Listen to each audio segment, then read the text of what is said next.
Alright, what's up, everyone? This is going to be very different than stuff that we've done before.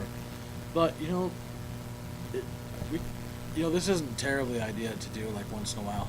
I think, like, tutorials like this. No, it's not a bad idea at all. Because people like tutorials, and it benefits whoever's else here learning, as well as teaching benefits to help learn, too. So, because I don't know everything. Sometimes I just have to figure it out as I'm going. So we're gonna do a tutorial today on basic video editing, and we're gonna use today we're gonna use Davinci Resolve, mostly because it's free. And from what I've seen, it might be a little less CPU intensive compared to Adobe, and so that's what we're gonna do. And my phone's dinging, telling me we're live, I guess. Most likely. Probably. So, 1 second. Alright, there we go. What's up? Mute mic 3 and 4.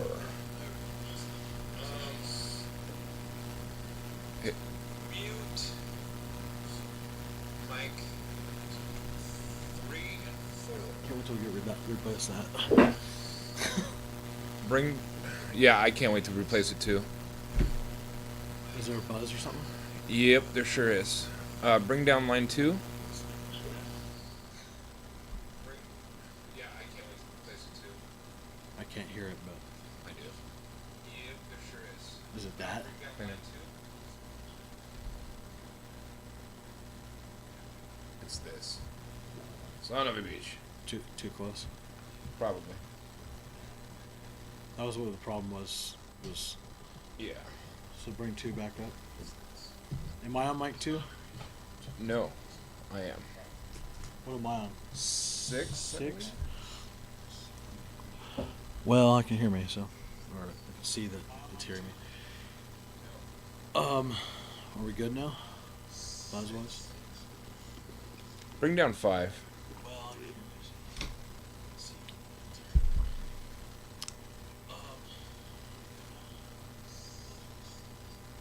Is that better? Mic check.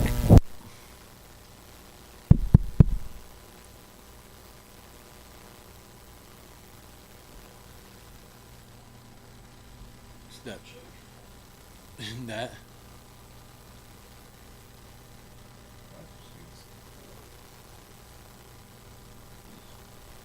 Yeah, you know what? I think it might just be this. Check.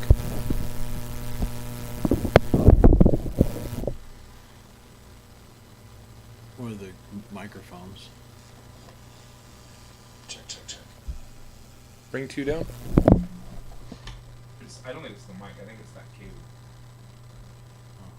Bring 3 up. Sorry, guys. We're just trying to get things lined up if anyone's watching or things fixed. Is that right, Mike? Sorry, guys. We're just trying to get things lined up. Yes.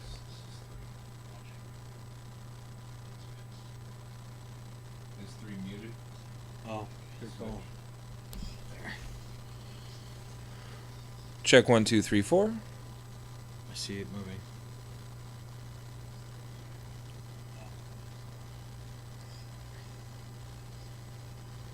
Check 1, 2, 3, 4. It's not bad. It's not bad, but just for shits and giggles, I'm gonna do that first. It's not bad. It's not bad,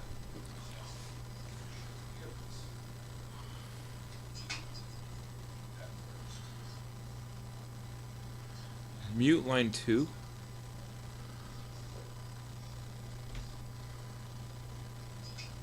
The top switch. To move it from the master. To the left. Moving it right, I think, turns it on. The top switch. To the left. Moving it right, I think, turns it on.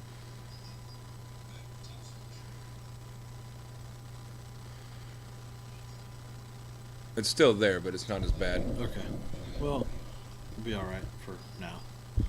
There's a real tinny, high-pitched feedback a little bit. But yeah, for now we're fine. All right. You want to turn down your thing a little bit? Just not echoing. That'll get annoying real quick. All right. So do you have DaVinci Resolve open? I do. Okay. Are you at this screen? The media screen? Media. Okay. So Yes. there's, well, I guess a little overview from, I won't go into super depth. One, I don't know this program like the back of my hand. So if I'm hunting around at all, that's why. So down at the bottom, you have your media tab. This is where you assemble your media. So this is where you'd bring in clips that you've filmed or any kind of assets, whether that's graphic art or like basically anything, music, etc., etc., any media. The next tab after you've assembled your media is this edit one. This is where the timeline is, your linear editor. So down here at the bottom, you have the top section of it is where your video will play. The audio will be on the bottom, and you can adjust this and stuff once you drop stuff into here. There's two monitor sections here. The one here in the center or on the left side. That is where your preview clips are. So once you have media over here, you can double click that. It'll pop up into this window, and you can scrub through the clips there. Okay. This section. And then this is where you can cut. So you don't have to take the whole clip and drop it into the timeline on the bottom. So after you bring it into this preview window, you can set what's called in and out points. So you get to where you want to start your thing, you hit I on the keyboard, and it creates an in point. That's like the start point of the clip. Then you go to where you want the end of that particular clip that you're going to drop into the timeline, and you push O, and then it'll create the out of that clip. Okay. So, and then you can grab the clip. You can grab the whole clip, you can grab just the video, or you can grab just the audio. It gives you like 3 options, and once we do that, you'll see what I'm talking about. On the right side, that is where your timeline is. So, your whole, what you're working on. I'm not 100% sure, but I think you can have timelines inside of timelines in DaVinci. You can in most linear editors. So I would probably assume you can here too. I don't think I've gotten that far into it, but maybe we'll test it out and see if it. Sometimes there's neat, like you break down your editing into sections. Sometimes to apply certain effects in certain ways. There's a ton of different reasons. Sometimes you do it just to break it up into easier portions for editing and rendering purposes. Down here is Fusion. This is basically DaVinci's or Blackmagic owns or makes DaVinci Resolve. So same camera that we shot on tonight, they make this software. The software? Same software, same company. So a lot of the stuff that they do back and forth is super compatible. Anyway, Fusion is like their version of After Effects. So it's their own compositor. I do not know how to use it yet, so we're not going to dive into this tonight. Not to mention, like, there's no, like, the stuff that's the basic editing. That's what we want to start with anyway. This is where you just start compositing stuff together. The next one over is the color section, which looks kind of complicated at first, but it is actually, once you kind of play with it for a little while and start to understand what things are doing, it's super powerful. It is the most powerful color grading, color editing software on the planet. Like, this is like the go-to for every major from pretty much every major Hollywood movie got color graded for the last, I don't know, 10 years or so, got color graded in DaVinci Resolve. That's what they got. That's what they start. So they start, their whole backbone was color grading. So when they came out originally, and for the first half a dozen or so revisions, all it was a color grading software. So you would take, you would edit somewhere else, and then you'd bring all your clips and stuff and project into this to color grade it. So they're really strongly suited for color grading. Fairlight is their version of an audio software where you can do mixing and editing. The audio section more detailed. I haven't used it yet, so I don't know its limitations, but just playing around with it for 5 minutes the other day, it looked like it was good enough to do the job. So, and then delivery, this is your rendering section, so after you have it all edited, your audio, your color, all that stuff done, then this is where you export your files to whatever formats that you want. So let's go back to media, to the beginning, and let's take the footage that we got. So if you navigate, so up in the top left here, you have navigation to where your stuff is. You can also just open up a file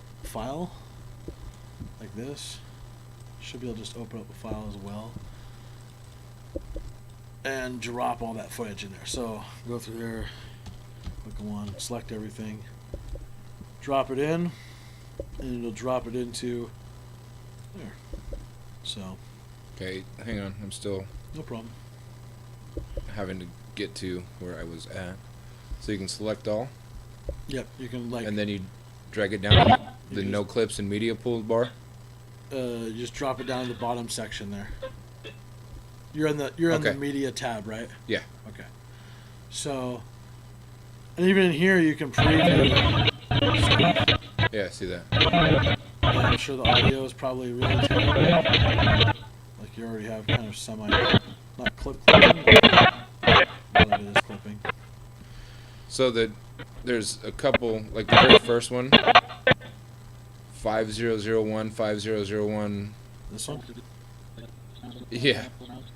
Didn't actually put them in that same order on mine though. That's weird. Yeah, I'm not sure.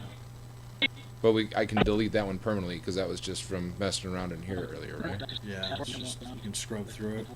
You can also, like I said, you click on it, you can go up here, I think, and scrub through. Maybe. Or not. Guess not. Not in this section. I want to take it out. How do I take it out of here? Or remove. Yeah, you should be able to right click it and Yeah, remove. remove I clips. found it. Just leave it in there. Maybe I might want to do something with it. Well, I'm deleting it. Go for it. No, no, no, no, no, no, no. Fuck. What? What'd you do? I went to. I wish we could see your screen right now. It's the same, pretty much the same thing. So for people that are watching later after fucked this up. is out, I'm doing this on the studio computer. He has a laptop over there, and he's basically following along. So up in the upper left-hand corner, with all the drop-down menus. What, like the Davinci Resolve, file, edit, that stuff? Yeah. Yeah. Yeah. I clicked on my assets folder and I pulled them all up. And I forgot I had them all selected. Yeah. So I went to that first one and Yeah, right-clicked delete. on it to delete permanently. So try to push Control Z. See if it'll bring it back. Just that one. None of the other files are there. I just hit Control Z and it says no clips in media pool. Oh, that's cool. Yeah, so I'm missing a bunch of clips. So go back, like go down to this screen, and look for the trash bin. And I see did. Nothing's there. Okay, go to the folder where they were in, see if they're there. Because I right-clicked and I hit delete permanently. They're gone. I think they're probably still in your assets folder. Not if you delete them from the like pull up Davinci. So go into use your Windows thing. Yeah, that's what I'm doing. Okay. That's super weird. Yep. If anything, if that doesn't work, then just close the program. Don't save anything, and then just reopen it. Yeah, like in your assets folder, how many videos do you have? In the actual folder. Yeah. A lot. 1 through 5, 10, 15, 20, 26. It looks like. I now have 14. So, what you don't do, Yeah, I don't know. I wish I could see your screen. open up DaVinci again. So up in the upper left-hand corner, Yeah. pull up that, drop down to the assets folder. So I hit Control You had A. it all selected up here. Yeah, I hit Control A to drag them down into the clips section in the media pool. Not realizing they were all Okay. selected, I right-clicked on the very first one. So you actually deleted them off the Yeah. folder. Now go to the first one because you're not going to do anything with that clip. I promise. So right-click on it and go to delete permanently. Interesting. Are you sure delete? Okay. Delete Yeah. from your disk. So this is a thing right here. Disk refers to your hard drive. So this is what you don't do. Yeah, don't do that. So it looks like he's gonna have to recopy that footage over, which is not a big deal. We didn't delete anything off the hard drive. This is why we make this is exactly a perfect example what we were talking about. I don't know if I was on camera. on There's this a one. thumb drive right there. Just pop it in that computer and copy it to the thumb drive. No, you don't want to do that. You don't want to copy a copy. Plus, Well, this is just for like tutorial purposes. yeah, I know, but it'll transfer faster off that anyway. Are you copying those files back?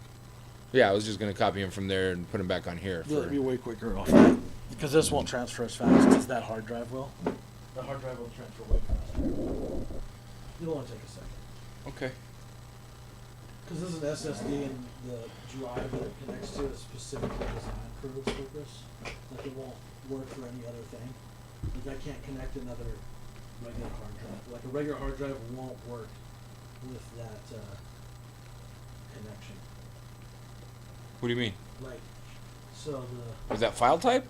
no with this thing. Okay. The only thing that'll work on it is SSDs that are formatted on this. So that's why they work so fast? One of the reasons. Okay. Well, guys, don't do what I just did. Hey, it's a good working experience.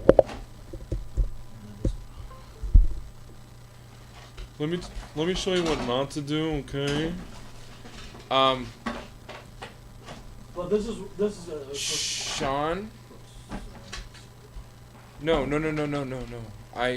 I'm gonna say something to you that. Oh, okay, never mind. Pop it out there. Well, before I didn't necessarily. I just moved them from one folder to the other because I figured you just didn't need them on here anymore. Oh, you got rid of them? No, they're there. Okay. They're there. You thought you got rid of them? Yeah. Because I thought we were just doing this for educational purposes only. Yeah. But I haven't But- deleted it. This is a good part of why this is educational. Yeah.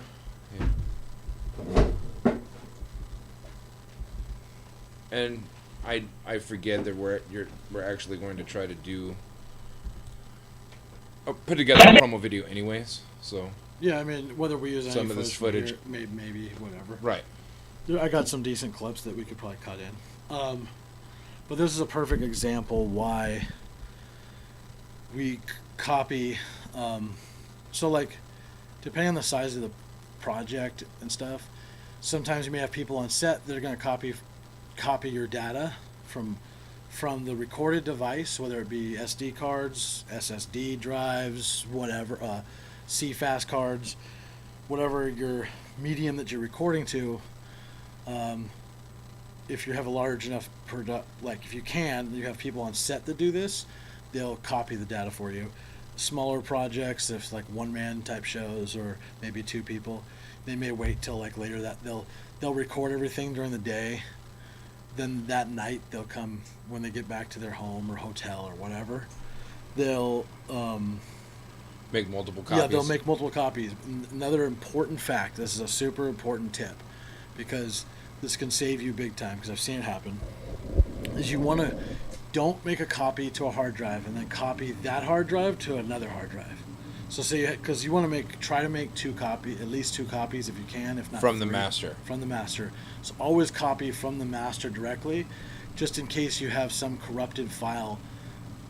Like say the first copy gets corrupted on the way over to be copied, like then you're copying a corrupted file. So always copy from, it's just a good habit to do. I've seen it happen where data has been lost that way, where they copied more corrupted files. Well, it's a lot like the same in music file sharing. Like you don't want to copy a copy of like a fifth generation copy. Yeah. Because eventually the audio will just sound like shit. Mr. Beast message deleted. So timed out. Pull up at the bottom. See the little kitty cat looking face on the toolbar. This? No, bottom toolbar of the desktop. Oh. Very bottom. Over to the left.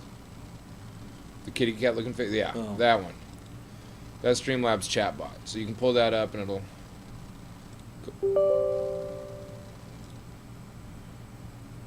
it'll show you what he said.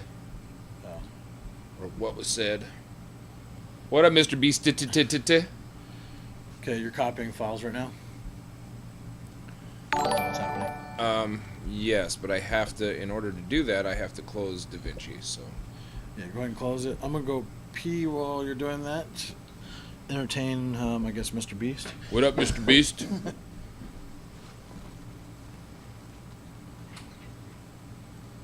Oh, he posted a link. I want to know what the link he posted is. I'm curious now. What you posting, Mr. Beast? You naughty, naughty boy. I'm just kidding. I'm just kidding. It's like 5:17 a.m. And, you know, kind of tired. So, a little bit loopy.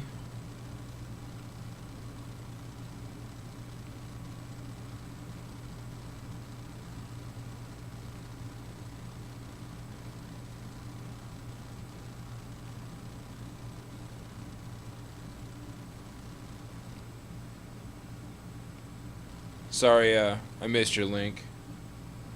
You know, if you're a regular, you wouldn't be on the naughty list. So you'd be able to post whatever links you want to. Come chat more often, become a regular, and you can get away with posting shit like that. Oh, I was telling Mr. Beast if he'd become a regular and chat more often, then he'd be able to post his links. But since I don't recognize, so go into the chat. See if you can pull up the chat log from there. Where do I do that? On the left? Actually, that's probably it. I don't think. I thought Nightbot only ran when you opened it. That's weird. I don't know. Should I just minimize this? Yeah. Okay. Alright. Sorry, Mr. Beast, for whatever got deleted. I didn't see it. But, alright. So you got your files copied now? It's at 84%. Okay. So I guess I'll talk real quick while that's finishing to catch up. So as you look here, you have select clips. So as I select clips, over here on the right hand side it'll have the name of the clip, whatever it is, and it'll tell you information about the clip. It'll say what it was recorded in. This is recorded in Apple ProRes 422, which is a 10-bit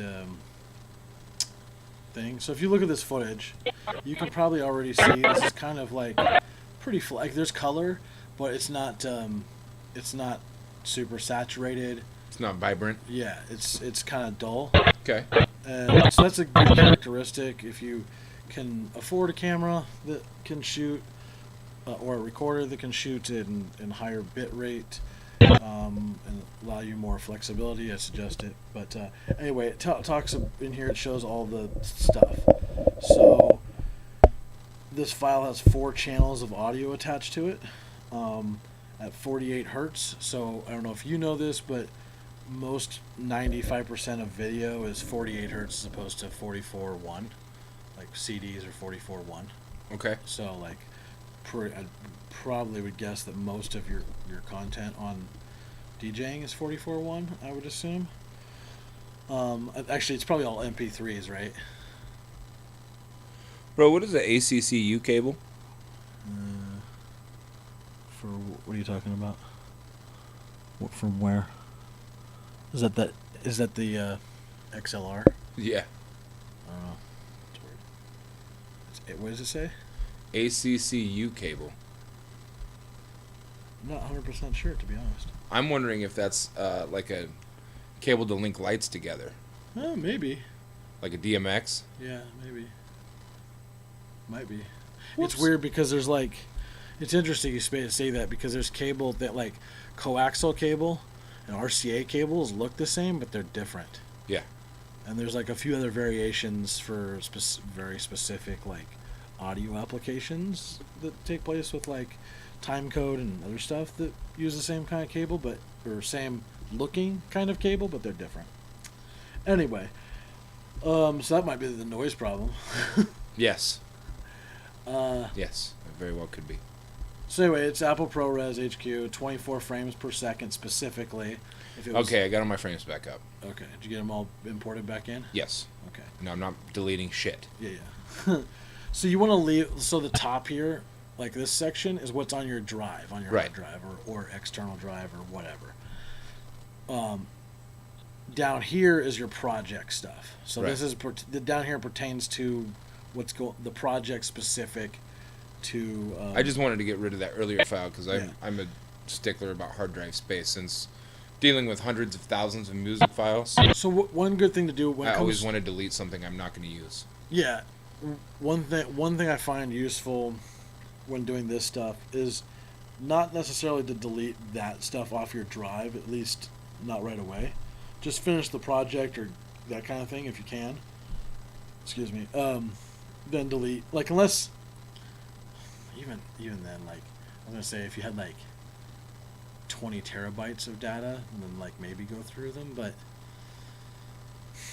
like if you're filming that much data, you're probably gonna have 40 terabytes of hard drive space. 50. Like you're gonna have. Right. You should anyway. You shouldn't be like living so closely to the edge of your bounds of your data. Like is my point.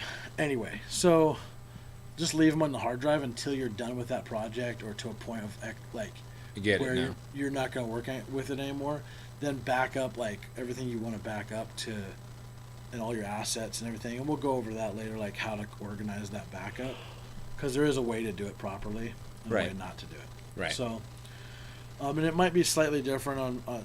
I want to know it might be slightly different on Davinci Resolve than how you might want to organize it for Adobe. I'm not 100% sure on that yet. So, but I would assume it's probably very similar. Okay, so this has data, and I think if you play this, it'll show it. Saying it has 4 sets of audio. I think the first two channels are muted for some reason. And I think that has to do with. So if you see how it has 16 channels there, Uh-huh. some recorders and stuff can record up to 16. Like you can record up to like 16 audio tracks to your video. Like it's so there's systems that allow you to have like, so you have different mics hooked up on different talent, so they can each have their own channel in the video feed itself. I don't even. How'd you get the audio? I don't even have the audio box up here. I'm still under the media tab. Yeah, me too. Oh, maybe. Let's see. Click on those little 3 dots. So no, right here. Audio. Metadata. Oh, okay. Whoa, now it's Capture. taking up the whole right-hand side. Audio. Take off capture. Oh, okay. And then I think like you can minimize Got it it. with this here. So There's different like ways you can organize I stuff. see it. So you have audio and metadata Yeah. enabled. At the moment. And Okay. I'm not like, as far as like the organization of all, because you can kind of organize things differently. Right. And as far as the best way to do it, or the way I prefer to do it, I don't have a preferred method for this yet. So, and then you can also, so this is this view. You can also change the view by data. So you have start time, you have more information here. Detail. So it tells you how many frames are in the thing, how many audio channels, where they're at, Okay. resolution, stuff like that. What's this?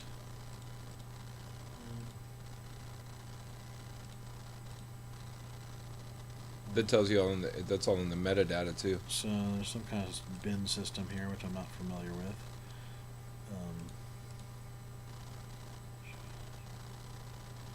And that you probably can search for stuff too. So there's a search thing, which is actually kind of cool. All right. So, especially for bigger projects where you might want to keep track of the name of the clips. Yeah.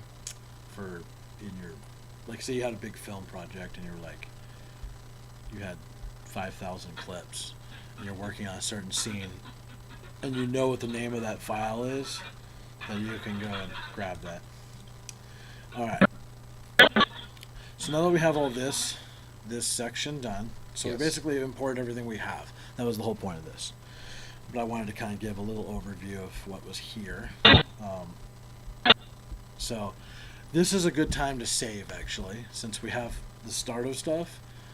It's a good habit to save your projects pretty often. So let's go up to File. And we're going to save project as, and give it a name. So I'm going to call it 3 Monkeys. Mine automatically is doing 3 Monkeys copy. Oh, but when I opened it and went to new project, it had me title it there. Oh, okay. There you go. I'll just do it 3 Monkeys copy 1.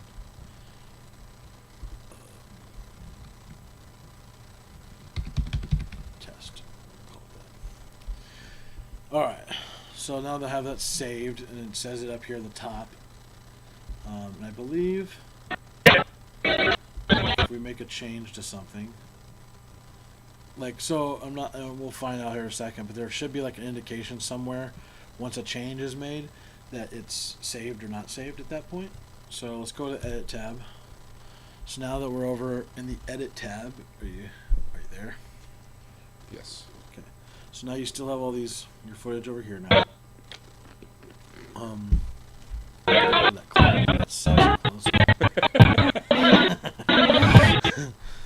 All right.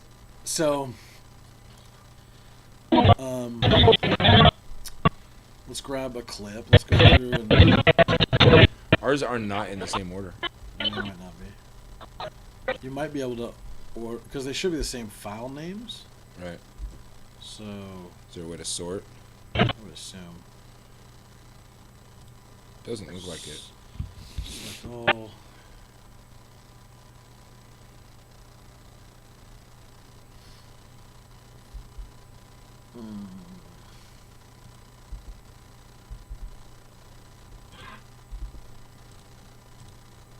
Yeah, you can. So if you click on this button here, is the easiest way. Which button? Right here, and it has all the lists of everything. Oh, okay, I see it. And you click on name. It'll sort based on the alphabetical numerical name. So if you make sure it's 1, like the last one. Oh, 001. clip name. Yeah. So. Okay. If you go back there, it should be in the correct.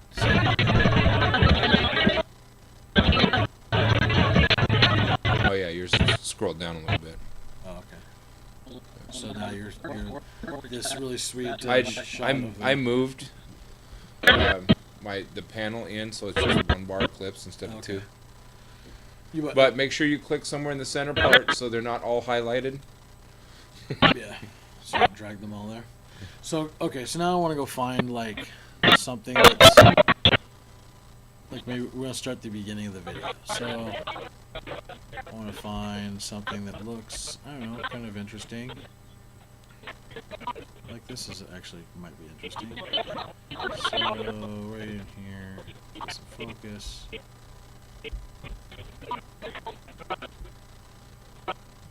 So I'm gonna click on this, so it's here. God, our thumbnails are different too. This is kind of confusing now.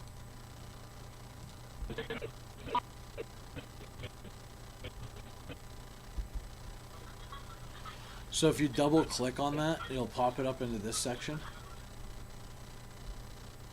Does it do that? Okay, I know which one you're in. I know which file you've got. Okay. So I'm gonna use like this pan. So as it pans this way, so it's going nice and slow. So I'm gonna start about here where he's looking there. I'm gonna hit I on the keyboard, and you see on my screen when I did that, this white line showed up here. So this is the indication of the beginning. So there's on this side it's just still blanked. So right here is the end point. I'm trying to get the same exact spot. It's kind of tough, but You don't have to get to the same spot. okay. We're just, So you hit I. Okay. I Yep. see. and then you can also hit one, like, so your arrow keys on your keyboard, you can go one frame at a time and hold it down, Okay. or you can drag it, whatever works. Oh, it's got the timing at the top, so you could have told me to put an I marker at. True story. Didn't think of that. So he has that goofy face, puts the glass up. That's kind of cool. Let's end it right here. I'm gonna end it a little bit farther because You made kind of two goofy faces. Yeah, I'm gonna end it over here somewhere because maybe I want to so the screen's moving to the right, and I'm thinking, okay, if I want to do an interesting like speed warp transition out of this, I can. It might not be the best fit for the very first shot, but Okay. we might move something else in the beginning. But I'm gonna leave myself some room. I could probably even go back. I want to see something real quick. So he did that. Puts it there. We're gonna end it right here. Now, you should be able to grab this clip thing here, and that's just gonna drop the video only. See how I have What did you do to end it? O for out. Okay. I for in, O for out. Okay. So now as you can see by this clip, I have two starting points within this Right. thing. And you can even go. Oh, there's also the mark in, mark out buttons right here on the. Okay. You see that? Yeah. Okay. So you can do, if you forget, they're there. I think. And this is also like a Daldy thing. Wonder if that's beginning. I'm trying to see how this works as far as also I'm playing backwards too. See, this is a little bit different, like slightly different than Adobe. Okay. Like it's real similar, but there's just like minor things that I'm kind of exploring too. All right, so now that I have that, I have this in and out point. Now I can grab the whole video, so I can grab anywhere on the video and drag it down, and it'll have the audio and video, right? Okay. There's this little icon here where it's just video, and then this one's just audio. Okay. That makes sense. So Yeah. if there was the audio there, you can just drag down only the audio. And it's like putting down 16 channels. Jesus Christ. Or no, 4 channels. For whatever reason, there's 4 channels. But we don't need those, so I'm going to Control Z. I'm going to grab the... actually, we're not going to use any of the audio probably from this anyway. I doubt it. So- No, we're gonna do voiceover. So, or a music track of some sort. Yeah. So, drag the video down and drop it into the timeline. Now, Just click on the little video. yeah, box. yeah, and then drag that down to the bottom. Okay. And then now you have your clip there, and if you hit spacebar, it'll play that clip. Well, it sure takes up a lot more frames on mine than it does on yours. Well, you can zoom in. Are you talking about space down here? Yeah. So same. Well, if you should be able to zoom in and out somewhere. Right here. So you see this? You can grab that or push plus or minus. Oh, okay. Okay. Um, I see now. So they do make control surfaces for all these softwares. Like Davinci has its own control surfaces. There's knockoff versions that are really good too. So you have like Aftermarket. yeah, you have like dials and knobs and things that you can turn physical buttons and things to manipulate all this stuff. Okay. So like if down the road you're like I really like you really get into it or whatever, you eventually have a workstation set up for that if you wanted to. Just FYI. Or anybody out there who's watching, they have control surfaces. Somebody just messaged group. Nope. Nope. Oh. Just a female messaging me. At Oh. 5:30 in the morning. I thought both of ours dinged at the same time. That's No, why it was I just asked. 2 of my phones. All right. So now we have that clip. I'm gonna kind of see. Ooh, okay. So this is interesting. So you have trimming. So you can grab the edge of this right here. You can drag and extend the clip to wherever. So like obviously it's the red is where the end of the recording was. Okay. And you can do the same thing with the front. And if you move the whole thing over, you can drag farther this way. Control Z obviously undoes just like any other program. If you grab the top corner here, it looks like you can apply a fading effect right in the clip without having to, I'm assuming that's what that is. The little. Yep, it's fading out. So there's this little, in the corners, you can, which might be nice for the intro, to come in from black, maybe a little bit longer. It's just a little, you know.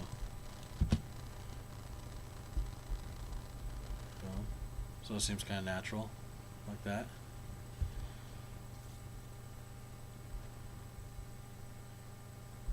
It's not a bad shot, I must say.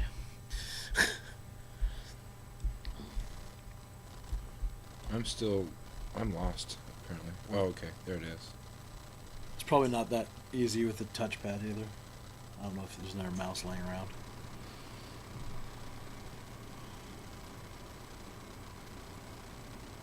I thought I had an extra mouse. Oh, okay. All right, I see how that works. Okay, cool. That's neat. So you can slip when you grab the side of the thing and you slide it. That's called slip editing. Okay. And then, like, this is actually a quicker, much quicker version than Adobe has for like fade-ins and just basic fade-ins and fades-outs. I'm looking to see if it has extra like things, but like Adobe, you have to go into your effects processing and drag down a transition. It's a whole separate thing. Huh. So it's actually pretty cool. Nice to see. That's a one up for Davinci Resolve for efficiency. So that's cool.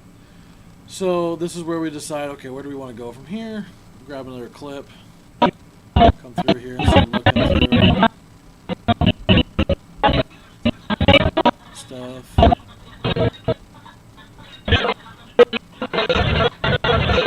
You're searching through random clips?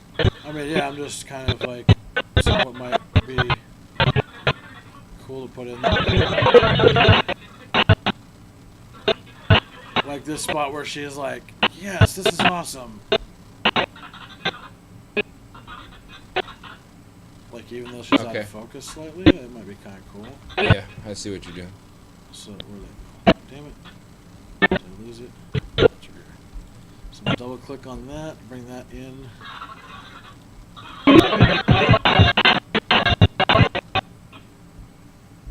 So she's out of focus here.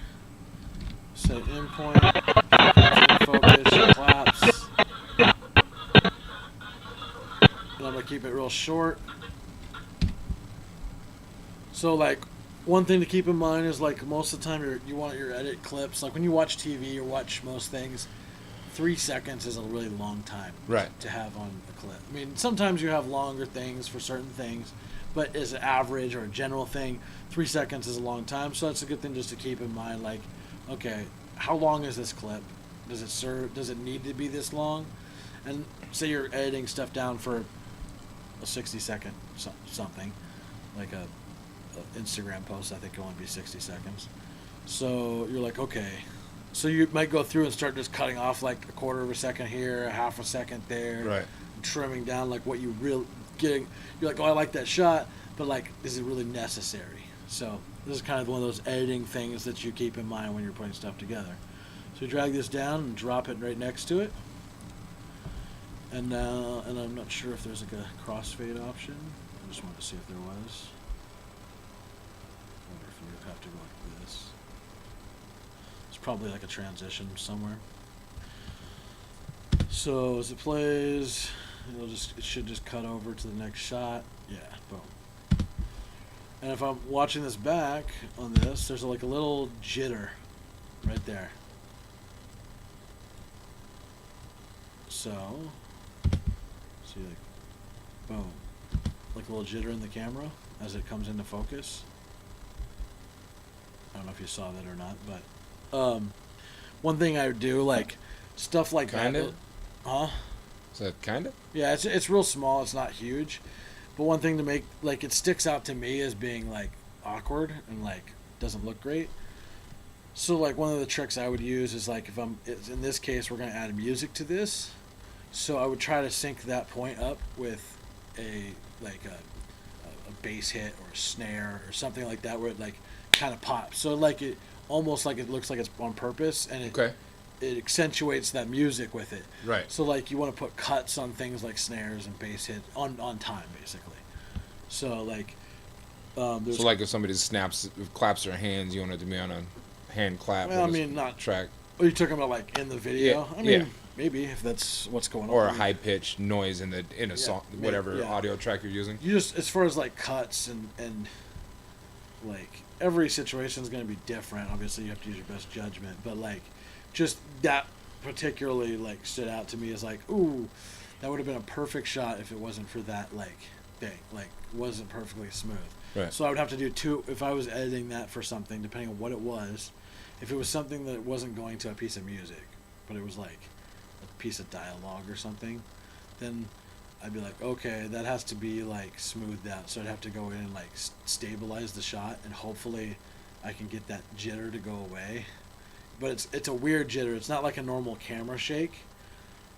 It's like I don't even know if you could stabilize that completely because there's like this focusing point where it's the focus jitters as well as the camera, and it makes it have this kind of little warble, so it looks odd.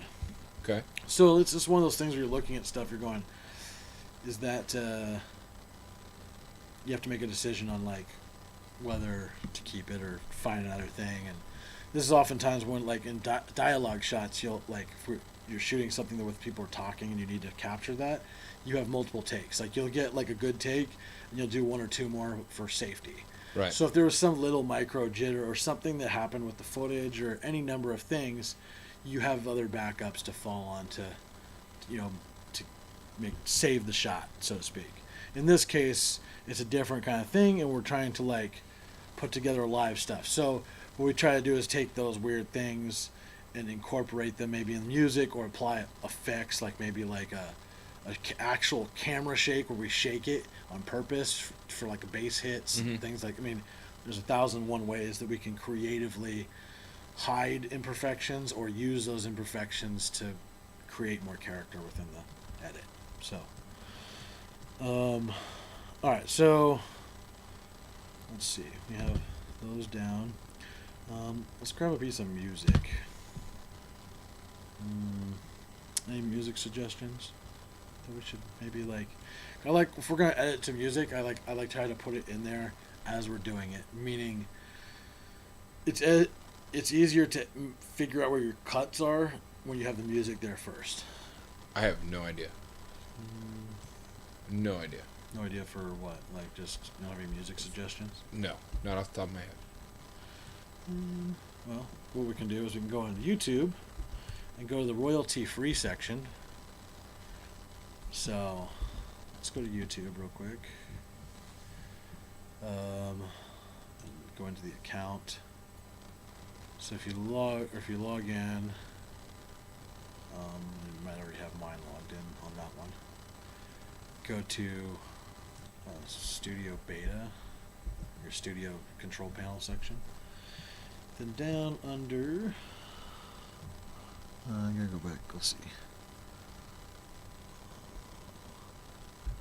Clear Studio Classic. Just do it. Then go to the Create section. Oh, we got a bunch more. Got a whole bunch of views lately on the channel. FYI. On what?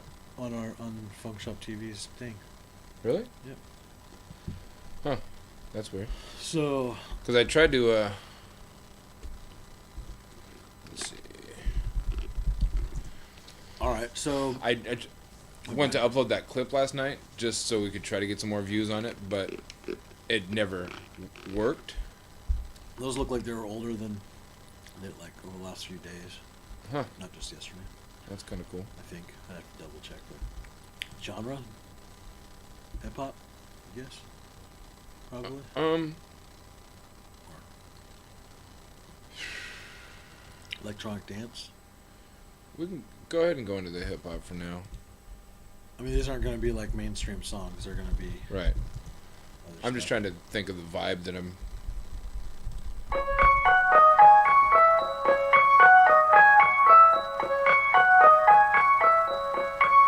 So I'm way behind on I'm gonna catch up because I had to log in. So when I click on the Funk Shop TV logo, where do I go from here? Click on it'll say like Studio Beta. I switched over to the thing, so now it's back to this. Okay, there it is. And then you'll have to go down to the very bottom on the left and go to Classic. And then push like, give it a reason why you want to go to Classic. I mean, I'm sure you can get to this stuff. Creator Studio Classic. Yeah. I'm sure you can get to this stuff another way in there, but it's the quickest way I know.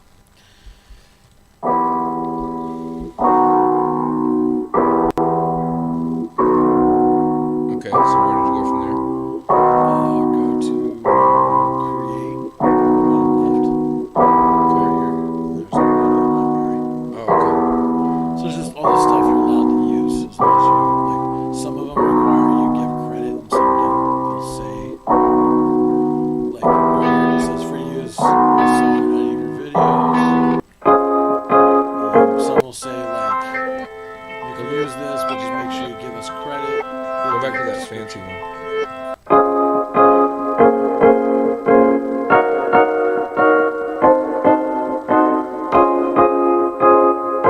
I liked it at first, but I didn't like the chord progression. Where you've based it. No. It's different.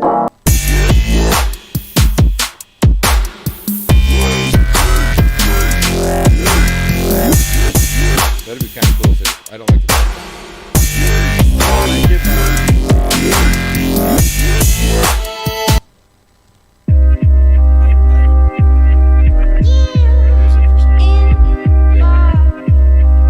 Can you change the tempo? You can't. Technically, you can go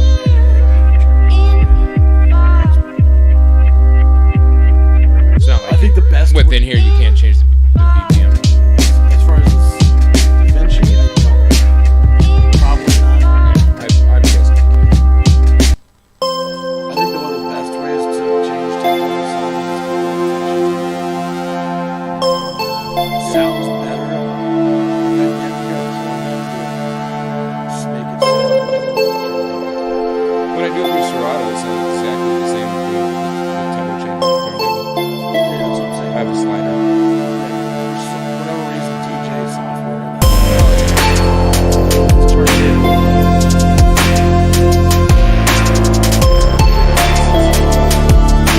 Just sound like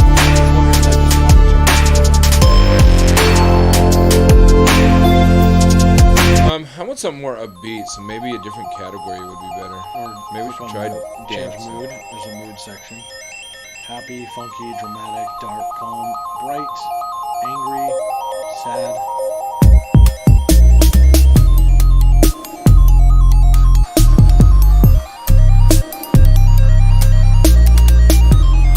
You can.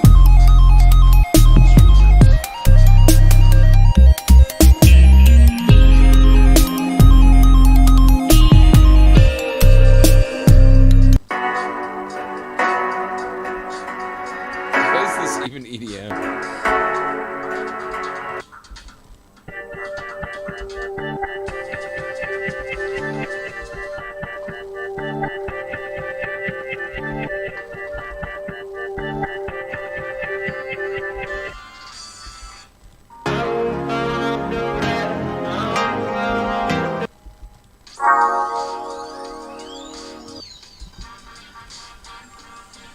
Yeah, these are all royalty free for a reason. I kind of like this one.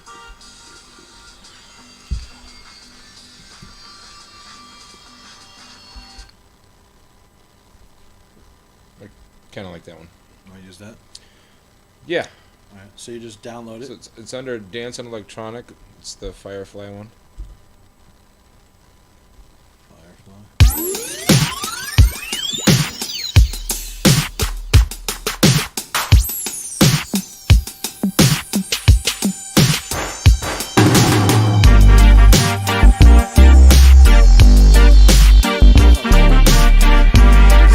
It too. Yeah. All right, so we'll download that.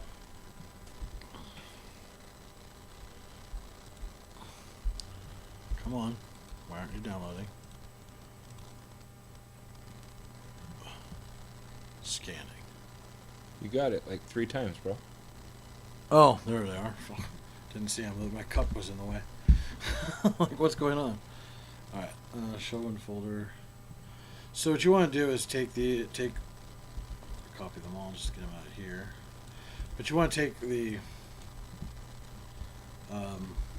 You want to put this in the same folder as the assets that you have with your video. So Okay.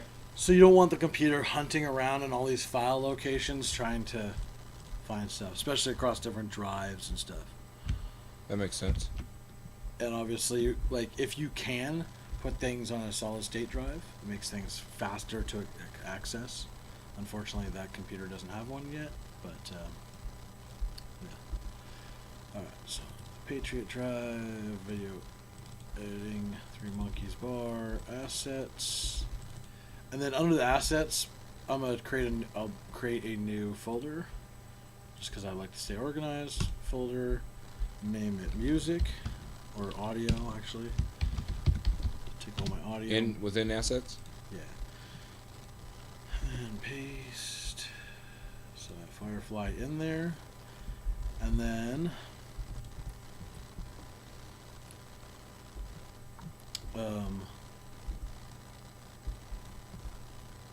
so now I'm gonna go back to the media section here, and I'm gonna drop that into. I think you can drop the folder in there. Yeah, you have to select a folder. Well, I mean, I wonder if you can drop the actual folder. Actually, you went into the media pool? I went back to the media just to drop it back into the thing. Oh, because I'm still in edit, and at the top there's a sound library tab. Oh yeah, you can do it that way. There's probably a shortcut there too. Media is like a quick way to like sift through stuff. Clearly. And then you just drag that audio down into the audio clip underneath. It should populate there. Come on.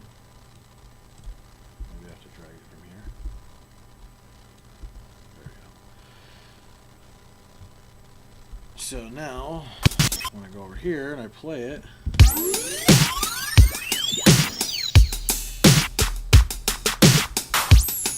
it actually looks like it's going to drop to the spot.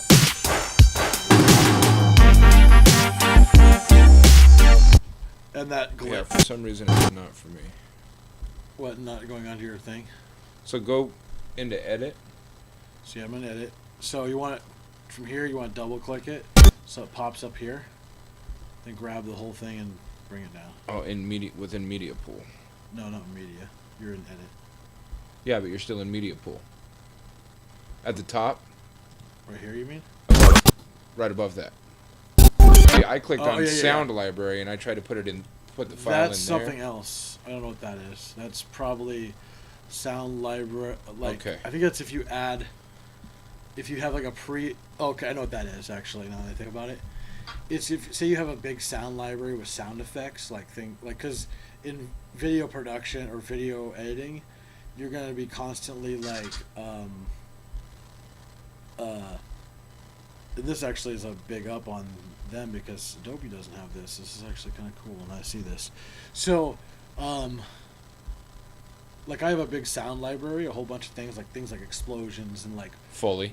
yeah, different kinds of odds like sci-fi sounds, Yeah. and crashing sounds. I have a shit ton of those. Just all kinds of sound effects. So you can create a library and then click on add library and put the folder okay. there. So then you have like a separate section for sound effects library, right? It's always there. So it Okay. should save it within like Davinci itself, not just the So it's accessible project. for everything every you do project. video I related. think so. I'm pretty sure. Okay. So, but this is just for this project, so we have this back Yeah. there. And if you look at this, like watch my, I don't know if it'll sync up, it probably won't be in time, maybe it will. So, oh, why is it not doing that? So watch the music and that glitch that I put in. See that?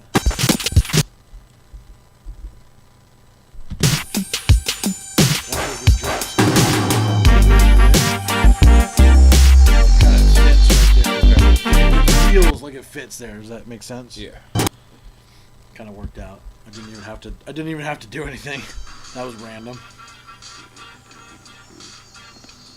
Ours are way different, but Yeah, that's fine.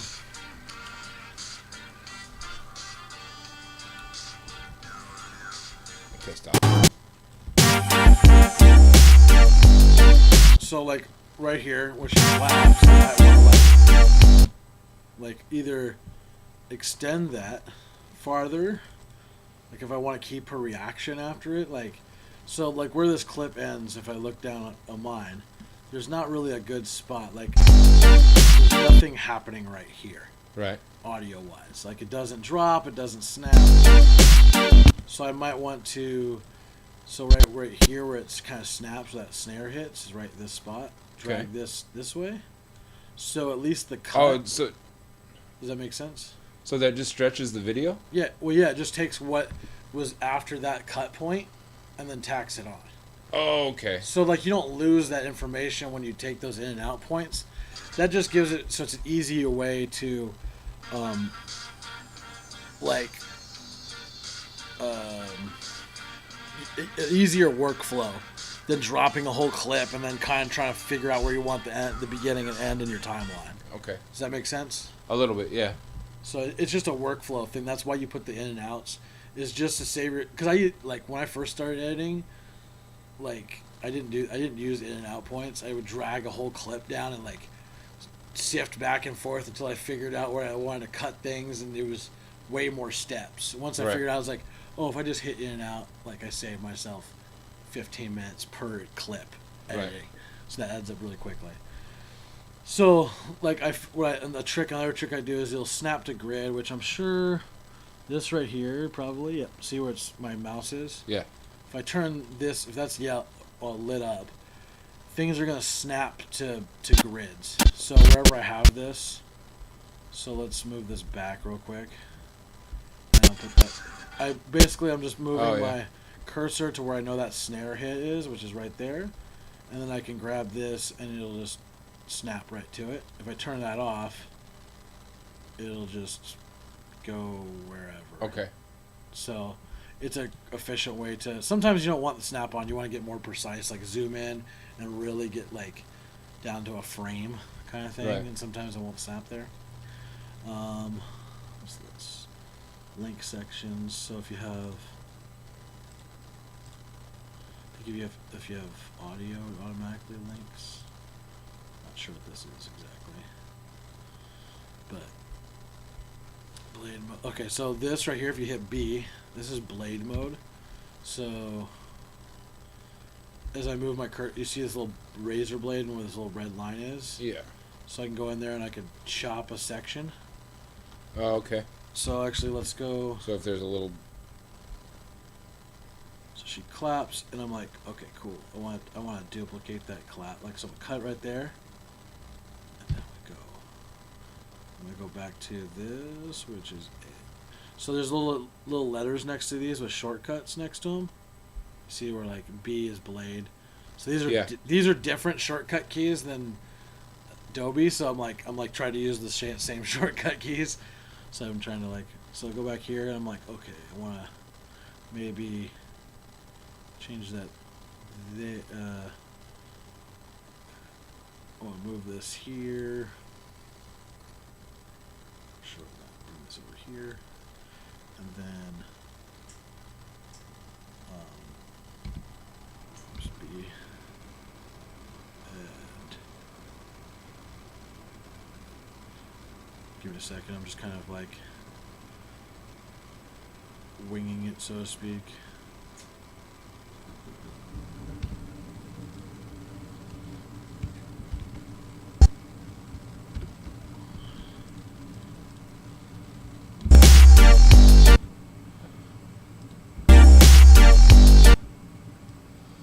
Huh. So like I'm chopping that section. And then maybe I want to go bring that back. I mean, it's kind of like weird. I don't know if I would necessarily do that, but Right. No, I see how you can. maybe I like Like- that's not bad. But what I would want to do is maybe here I know. Like with the video of the dude falling into the turntables, I want to repeat each Yeah. step of him, like. So one thing I could do is go like this, fade that out a little bit, fade this in.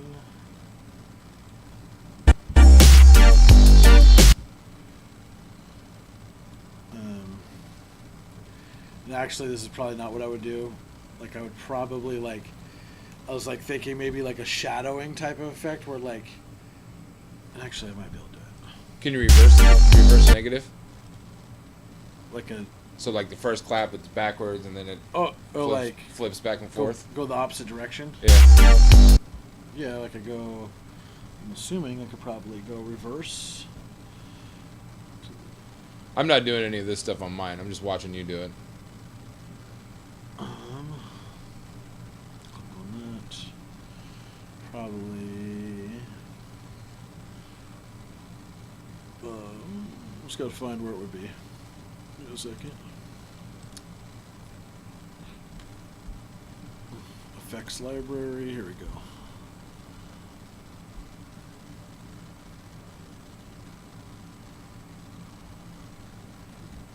Might be an inspector. Composite transform, rotation angle, flip. So here you can like flip the Yeah. whole thing there. Yeah. Upside down, or you can. Let's see if I'm seeing if reverse is in here.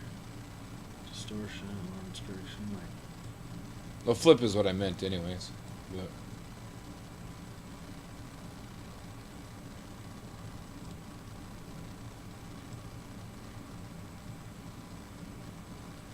oh, you have to pay for it in order for it to.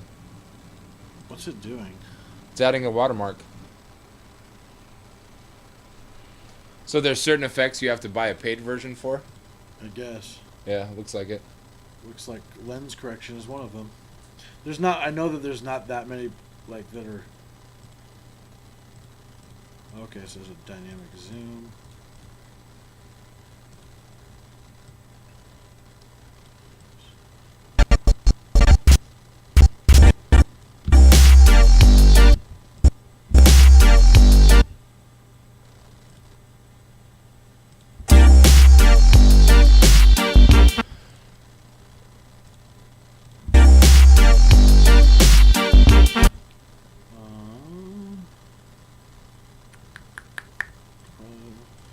Hey, we have more viewers. Hi, new viewers. What up, people?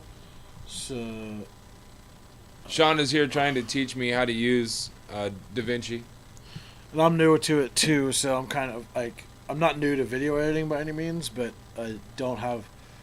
I have a decent understanding of like the color grading aspect, at least the basics of the color grading. But since I haven't used all their new editing tools that they have now, so I'm kind of learning too at the same time. So we're kind of figuring this out together. So you have titles here. You can do like add in text. I see the link that Mr. Beast put up. He said, "Hey, I'll donate you $1 if you play my song on stream and leave a follow on my SoundCloud. Oh, Also, I followed you, so you know I'm serious." Serious if you followed us. That's seriousness. some kind of grayscale fusion. Lower thirds. Wipe, push, slide, triangle. I don't even know where you're at right now. I'm so So lost. the effects library up here. Oh, okay. So I'm just kind of like seeing. I mean, there has to be like a reverse for stuff. I'm just trying to figure out where it is. Is all. Like sometimes you're like, oh, well, that's dumb. I should have seen that. Pitch, rotate angle, opacity. This audio mixer. So like in Adobe Premiere, you just right click and there's like a thing that says reverse, and you can choose how fast and other stuff right there. I'm not seeing that right here. Let's see. Retime control. Oh, maybe retime controls.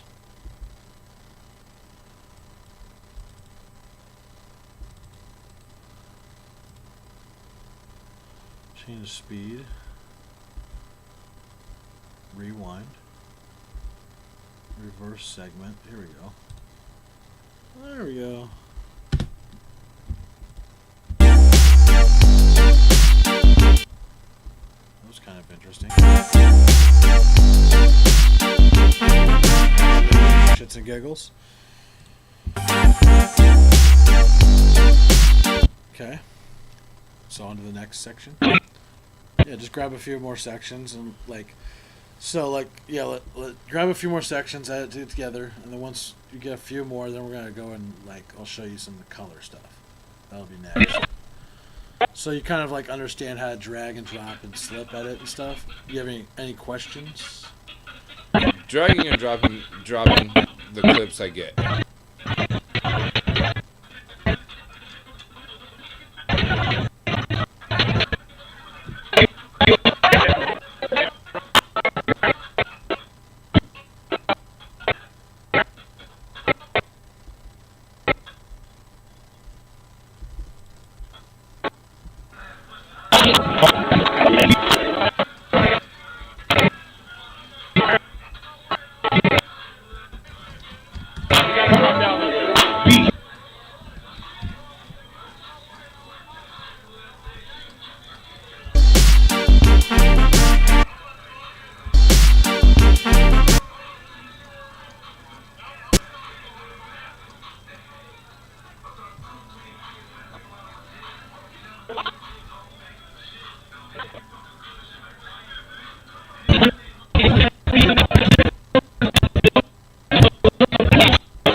So my whole thing is at 35 seconds already.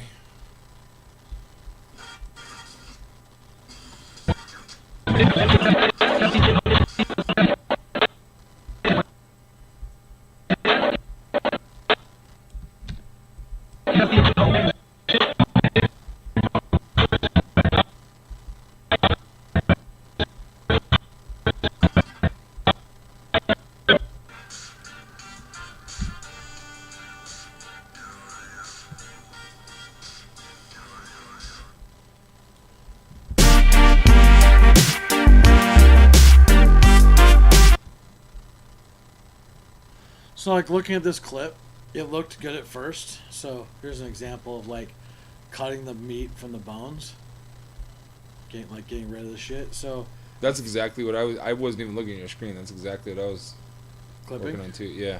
So, Trimming it down. So like I'm looking at this shot. If you look at this shot, it looks okay by itself. But we can go essentially tell the same story from going from like right there. So there's a little bit filling up, and I have all this dead like this space is like, okay, don't need that. Like a person watching this knows you filled it up. It kind of looked cool, but like watching it in context with the music and everything else, we can trim that down. And off, boom. I can cut that part, trim down. And since there's a point there, point where it snaps in, I can snap it to that. Boom.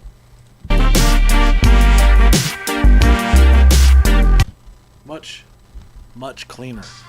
If you're watching and you see that,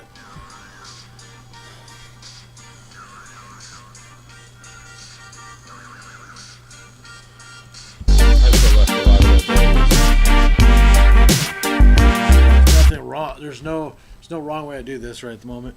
It's all I just like about- having the goose there because it's a top shelf liquor. So, I'll let you trim a few more clips to your copy. I'll go piss, and then we'll jump on the color.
I'm gonna add one more clip just to. Like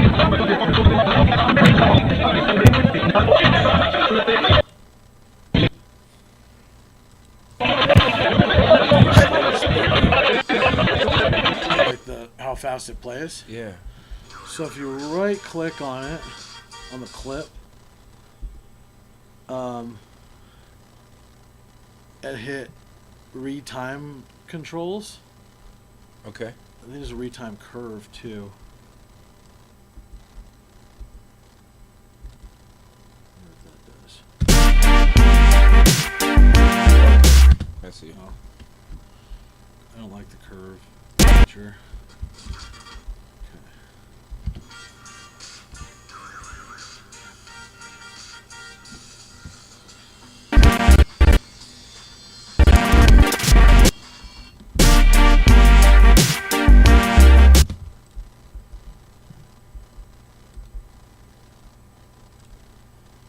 Right click on it and read time controls, and then at the very bottom where it just says 100%, click that little arrow. Zero. Did you figure out how to get there? Not yet. Hang on. Okay. No, I figured it out. Okay. Yeah, you click that and you can even freeze frames, reverse segment, rewind, speed ramp, change speed. 75%.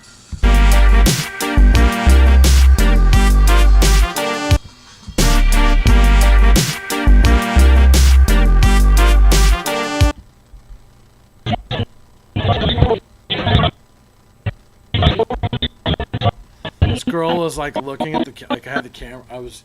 Dude, are you working on the same exact piece that I am? This one? Oh no. Oh. Because I just had to cut out a piece where a girl was looking at the camera too.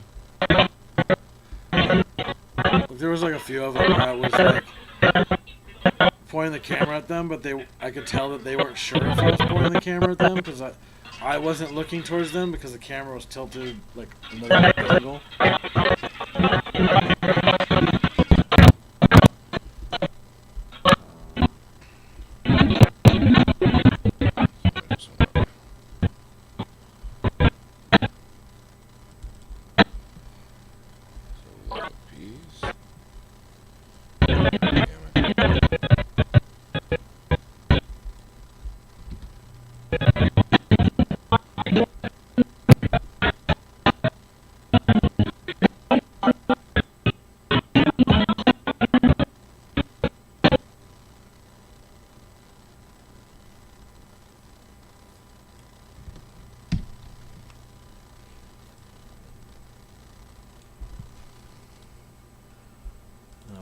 wine shot.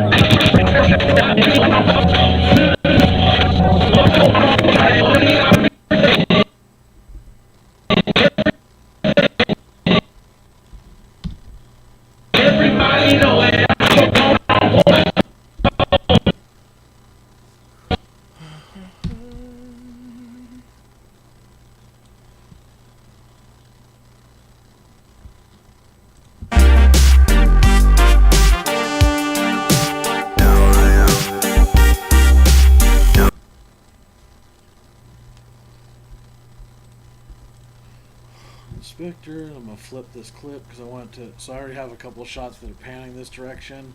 To mix it up, I want to pan it the other way. So I'm gonna come in here and flip the shot. So it goes the other direction.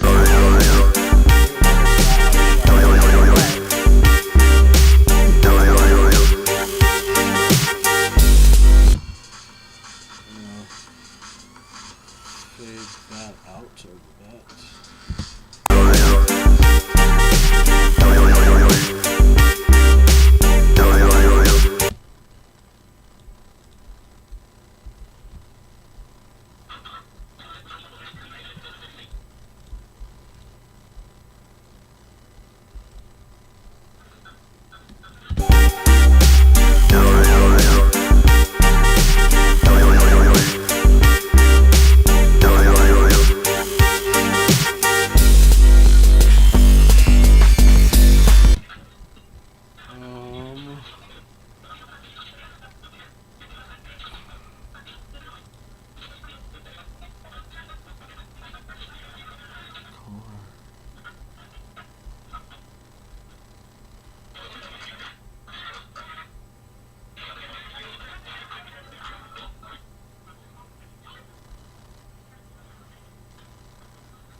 Bro, there's nothing else in here I want to use.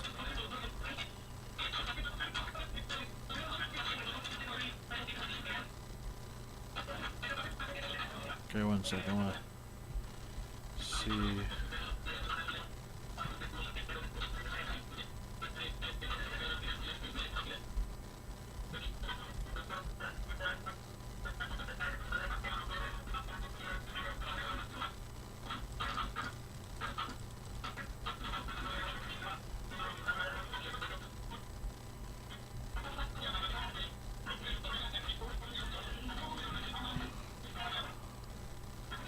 Dent.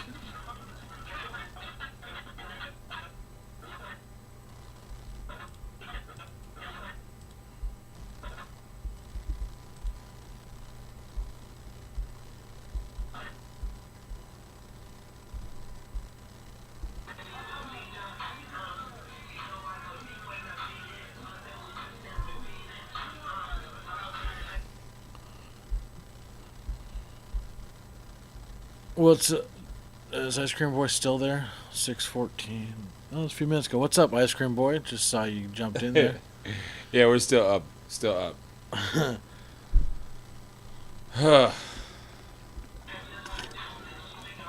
Yeah, we're still up editing.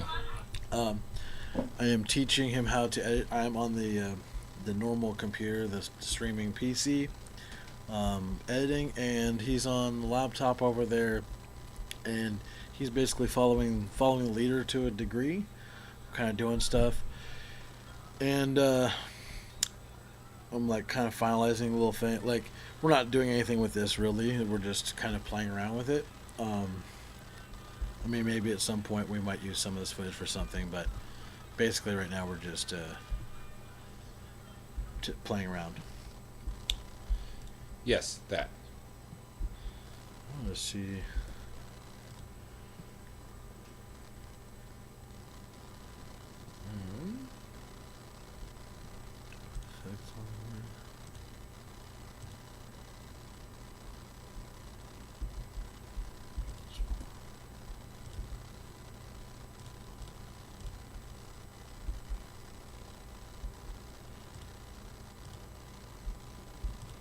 Surprised there's no. I'm not seeing. Let's see. Color speed. I'm looking for like a stabilizer tool or plugin.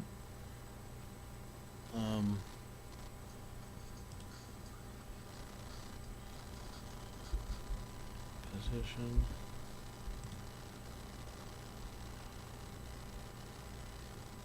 Tracking. Transform camera shake dissolve.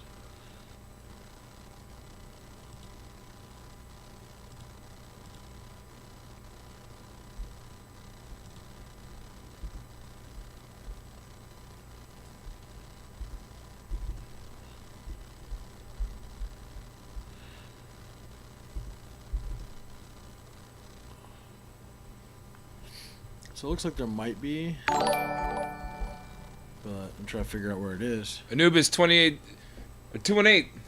Anubis 218. Thanks for the follow. Yes, thank you. Appreciate it. I'm actually sitting inside the fusion thing looking for a stabilizer, but I'll tackle that later. Doesn't matter. So what I'll do, I'll tell you what I'll do. I'm gonna on the next tutorial section of making videos, I will teach it'll be, I might do a couple of things. I don't know. Optical flow, I think, might be it actually.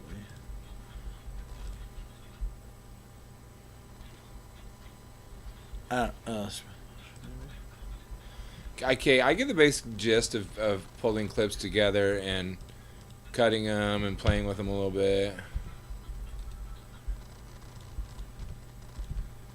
Okay, I'm gonna go back to edit.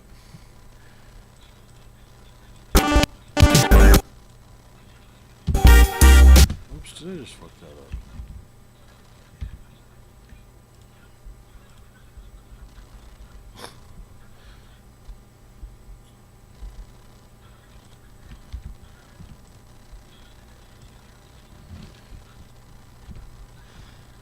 Gonna go back to that clip because I fucked it up in Fusion, not realizing I fucked it up in Fusion.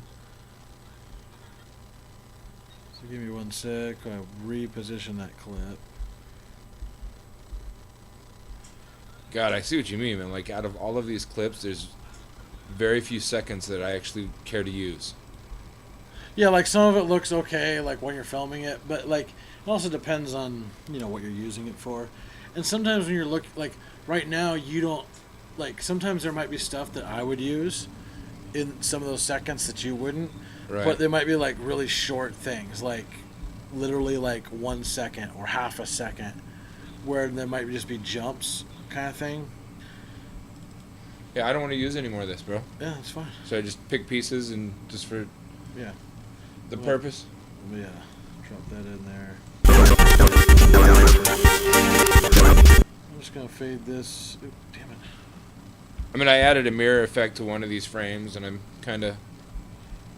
Like I have in the music video, where it has like, it's mirroring the top and bottom or something. Yeah, but it did side to side. Okay. Cool. Like, I'll go through each one of these effects and add them to frames just to see what they do eventually. But... Yeah. Okay, so now that I have that. So now that we have our lovely edited clips together, let's go to color. Now we have all these clips. So, are you on the... So there's a lot of color stuff that I'm not gonna, like, there's things with nodes and like a bunch of stuff that we're not gonna jump into yet. Oh, apparently, okay. That's right. Oh, this actually has some stuff already in there. I see. I have no stills created, but...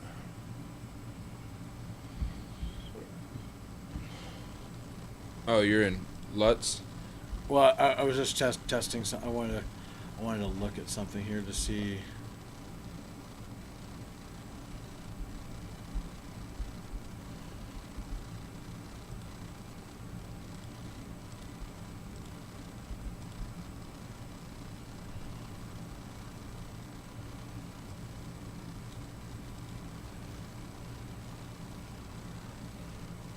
I'm not that familiar with half of these.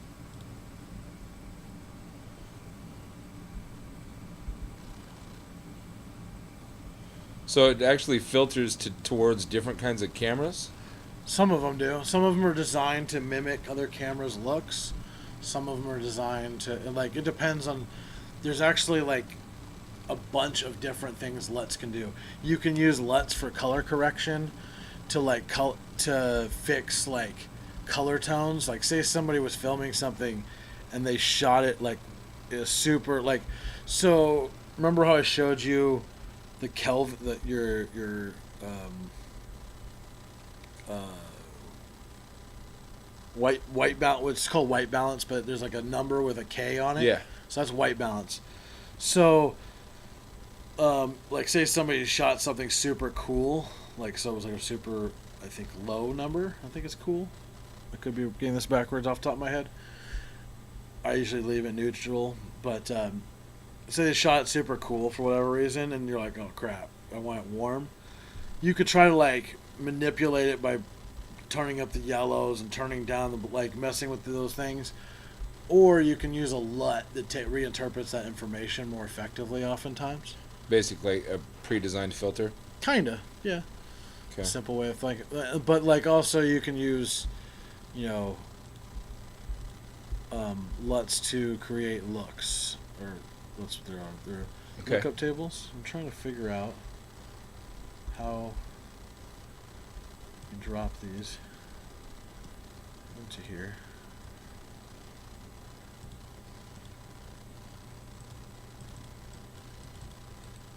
Sorry, I'm just kind of trying to figure out. Film. Okay. Photos.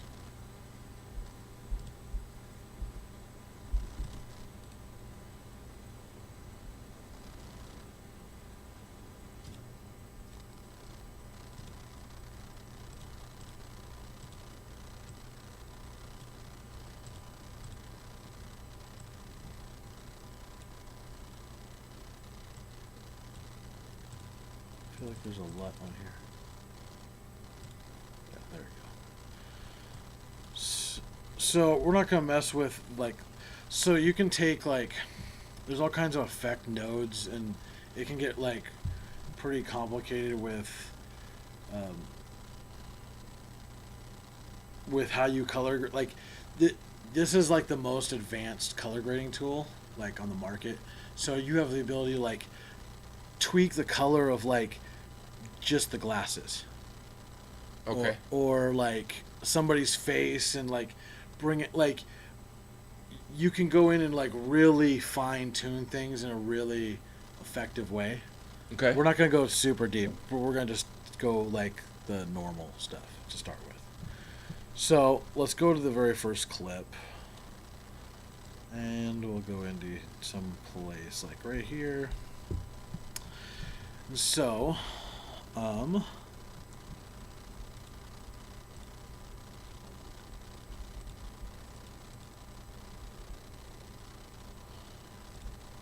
okay, I'm like, sorry, I'm kind of examining what That's I'm fine. looking at, because I pretty much got my mark in the same place you do.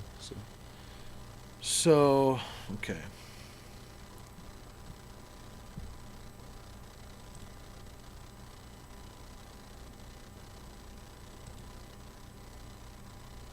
All right, this is a good spot to start. So, see, there's three. 3 dots. Yeah. Let's click on the last one. Yeah. I'm there. Primary wheel. Okay. Okay. You can also like hit these over here on this side too. To the different. Which They're one the are we same. on? They're Log? the same thing. So this is on log. Okay. And primary is the middle one. So there's just 3 different ways to get to it. So these are basic color wheels. Let me check this stuff real quick, just to kind of see what I'm looking at. You can even, let's say you have say you're shooting in RAW. You can put in what your camera was, and what codec you were using, and that way it literally knows what the color science is of that camera. Like, you can input that down here to be like, Oh, excuse me. and that way it's like super accurate. Like, it knows the color science of that particular sensor and camera. Okay. So in here we have control of shadows, midtones, highlights, offset. I forget what offset is. Oh, I know what this is. I think offset is all. Let's see, what is it called? It's called. There's another name for it. There's a. It's called something else in. There's so there's like multiple accesses of stuff. Like so you have. Let's start with the shadows, okay? So we can add tint to the shadows. Like we can grab this and move it wherever we want to create, you know, like if you want to create the shadows more blue, you can do that. If you want to make the shadows more red. So there's that, and then down this wheel down here at the bottom. This thing. That's like your how the luma factor. This is your luma of the shadows. So if you bring the luma is like basically how bright that color is reflected within those shadows. So if you watch, if I move this down really far, you see how the blacks start getting like super crushed and like ugly. So like you want to, you know, bring it down to a comfortable place where things aren't getting distorted. Like you want to color it however you want to. So then the mid-tones is like where your skin tones are a lot of times. So maybe we want to add some yellow into the mid-tones here. Kind of orangey yellow. Maybe you want to bring those up or down. Actually, probably down in this case. Because then it gets washed out, it goes too high. So that. Maybe the highlights will go the same way.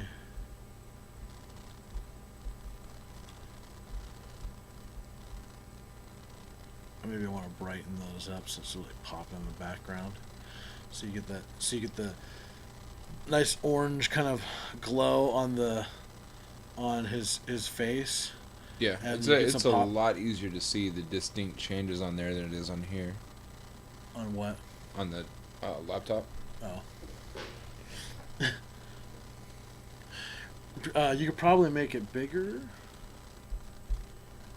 somehow. It's often easy. Let's see, 25. Yeah, I found it. The little 4-way arrows. Oh, here. Yeah. And there's probably like a zooming thing too.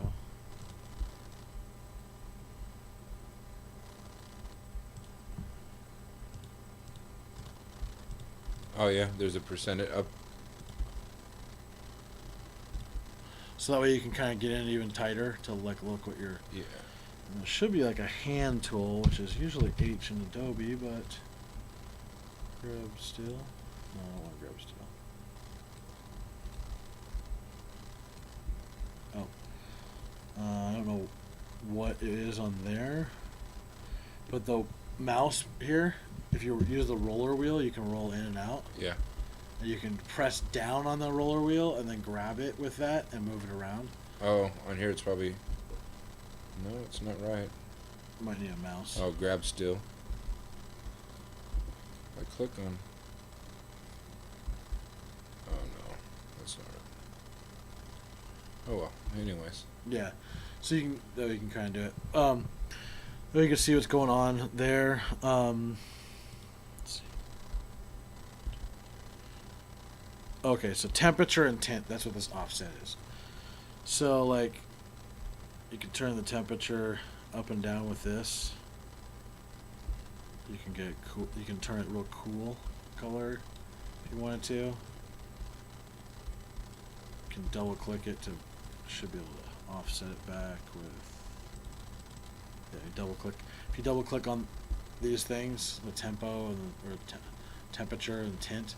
So like this would be green to the left, and then this would be magenta to the right on the tint.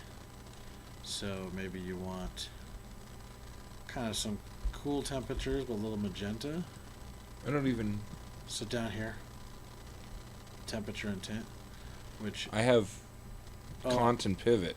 Okay, so see it 1 and 2 right here. Click on 2. Okay. Not sure what offset is. Like, I'm not 100% sure, to be honest.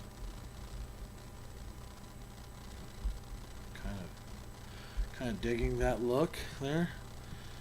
So, and I wonder if there's a before and after. White balance hue.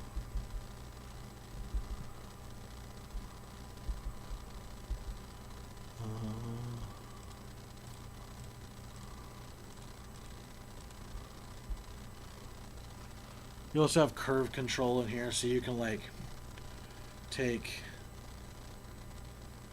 like the shadows and bring them down or bring them up. You know, highlights up and down. Right click them to get rid of the nodes. Let's see. I'm not 100% sure what those is. Oh, it's.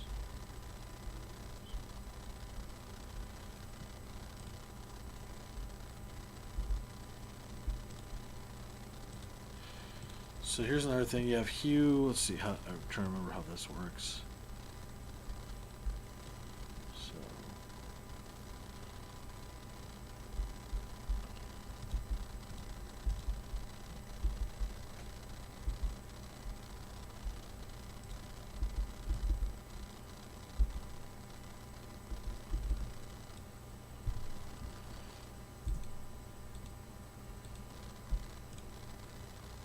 Hue versus Luma. This is a tool that I like. So say you have a certain color that's kind of like too bright. You want to turn it down. So you can highlight. So while I'm on hue versus Luma here, down here through these. Yeah. I can click on that and it'll select those colors for me down here, and I can kind of drag those down if I want in that range.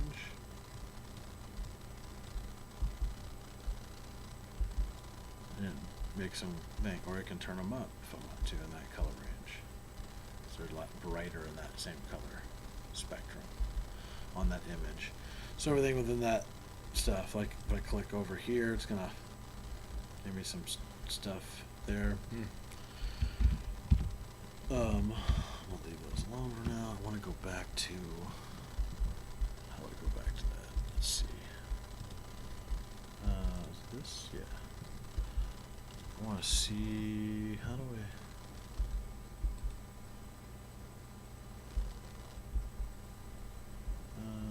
I want to see it before and after. Is what my point is.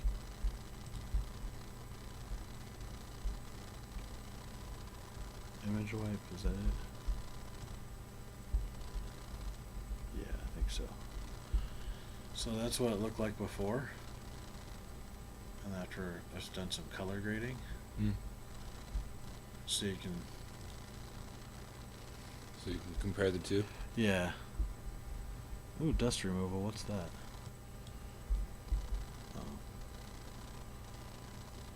You have to use certain things for that. That's cool.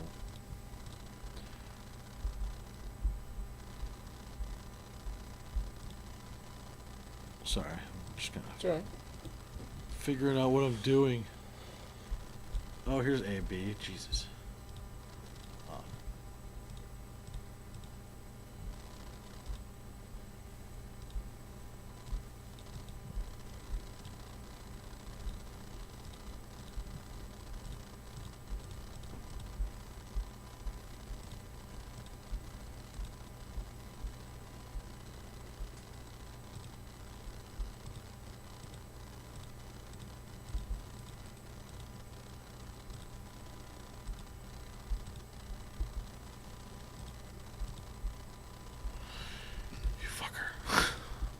Okay, there we go. Image white. Okay. So I'm just trying to figure out where all the kind of like how it works. I'm not 100% sure, but so this looks like you can turn on your image wipe controls with this.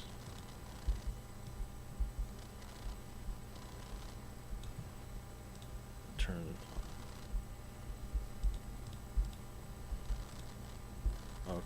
There we go. So that's kind of cool. I may want to like bring that up a little bit. So we go over to. I want to see if this has like compare previous clips. So it looks like okay. So there's color around this the one. I'm pretty sure that means there's been color affected by it or to it, which it looks like both of these. Let's no. Okay, there we go. So yeah, so you know if it's been color graded if this is highlighted with little colors around. Oh, okay. The number of that clip. Right. So we'll go to the next clip. And I want to see.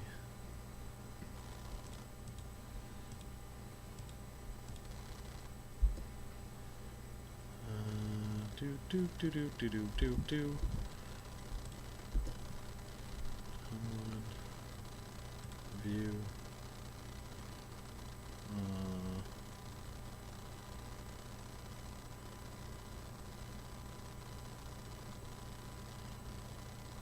Like I'm not 100% sure of some of the lingo, so I'm kind of guessing what's what it is. Yeah, I'm trying to figure out if you can copy the color Yeah, you clip should settings and just apply the same settings to the next clip. Yeah, you should be able to. Though, like depending on how it was shot, you're gonna probably have to adjust stuff to make things match. Does that make sense? Well, like if clip 2 and So 3 like are from the same. this one's shot outside, this one's shot inside. No, I know, but like since you have clip 2, 3, 4, 5. Yeah, they're all the same. Yeah, those could all definitely be. So how do you copy the settings from one to the other? Well, we'll try to figure it out. I want to see if.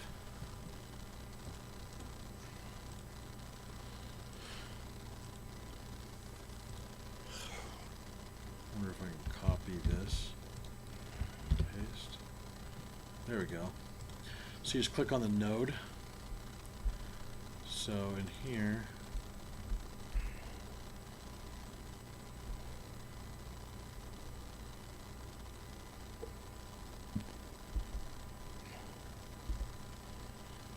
Okay, I have to figure out how to get back to that screen. Where did it go? So click on the node. Right click on it. Yeah. Okay. Oh wait. So that your colored one, click on the one you've already colored. Yeah. Right click it. Actually, just click it. Left click it, and then push Control C copy. Then go down to the next clip, and then click on the node and Control V. Okay. So, if you look at these two, and I'm trying to see if I can set up a comparison between the two. Should be.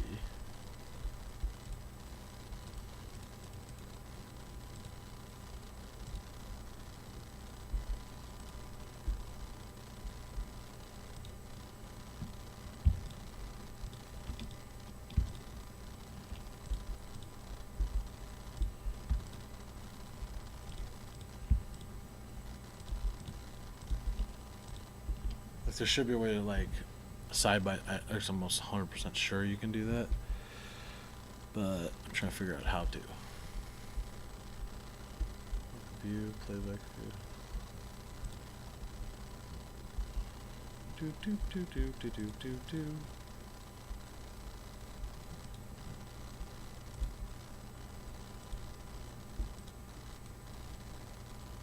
Let's see.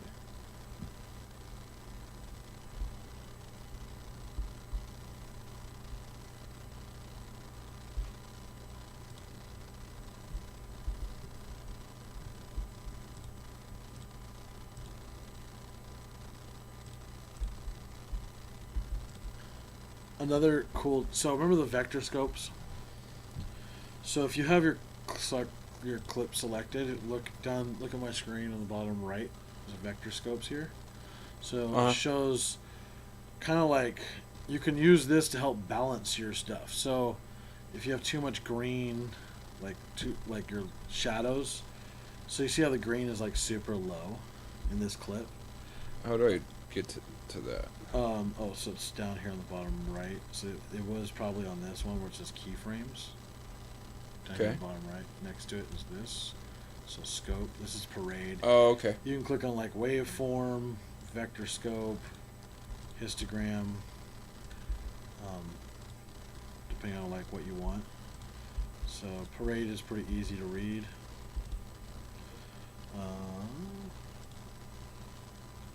Okay, so I noticed that my the greens, the shadows are super low. So I may want to take the shadows up in this. Like, see how like they're not now clipping anymore? I can bring these up. You actually grabbed on the. So on the shadow wheel. Oh, okay. So I grabbed the gain thing on the Luma wheel and just brought it up a little bit. So, Oh, okay. So it's not clipping. So now if I go back to their clip, I can see what's going on there. I have a lot of highlights blowing out. But with that being said, as we're looking at this clip, we're looking at a lot of backlight. I mean, it's not necessarily bad. Like, we don't, it's a good effect. We know it's clipping. We're aware of that. And it's okay because it's part of kind of like like the style of that shot, you know. Okay. But it's a good way to like look at clips.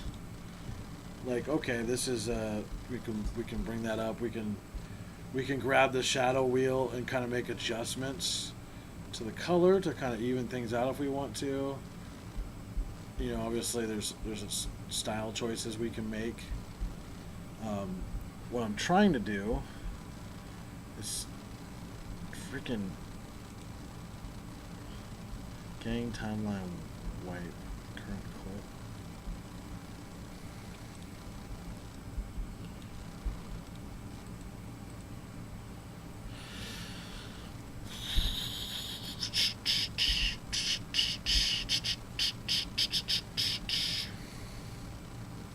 And I don't want to like watch a 20-minute tutorial on how to like do that. You know.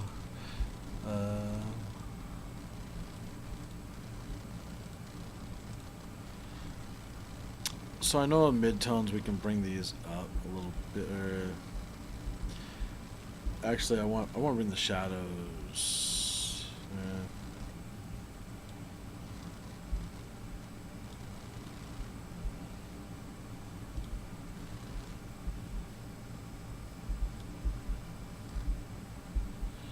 So right now I'm just kind of playing with this shot to try to figure out how I want it to look. So that's probably a better spot to grade from. So probably inside we want it to be more warm and inviting, I would guess, but not too warm. Then the tint.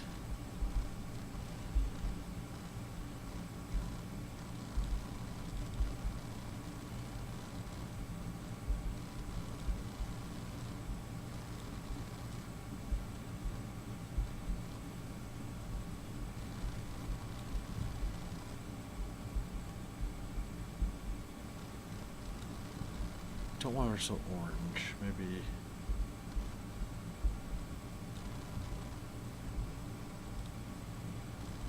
And you can always hit this little reset button, so if you get like really wild with the color, Right. which sometimes helps. Like so, trying to get her skin to look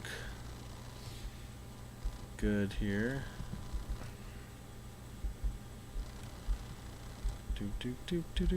Do. And I'm not very fast with this particular color grading yet, so please forgive. What's that? No. And I don't have any of my normal LUTs, so I'll bring those over too.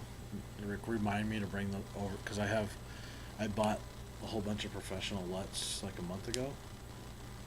The lookup tables. Okay. Like I have a whole bunch of professional ones so that you can apply those as well. So it gives you better starting points. But as you see, what you want to try to do, like, so all these shots are like,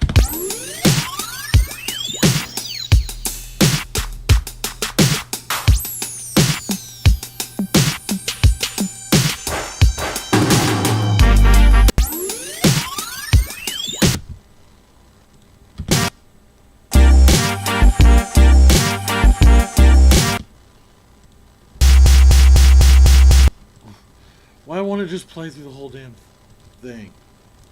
Jesus. There has to be a way. I mean, there probably is. I just don't know. Where's camera off? Okay.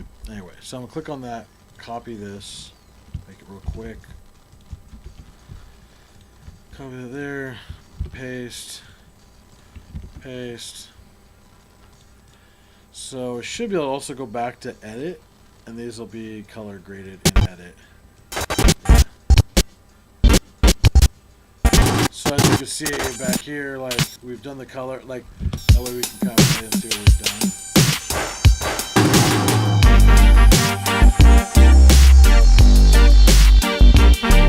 That's back to the super bright stuff.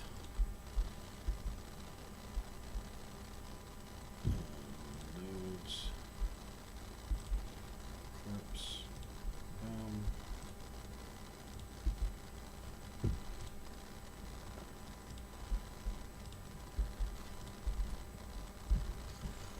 Copy.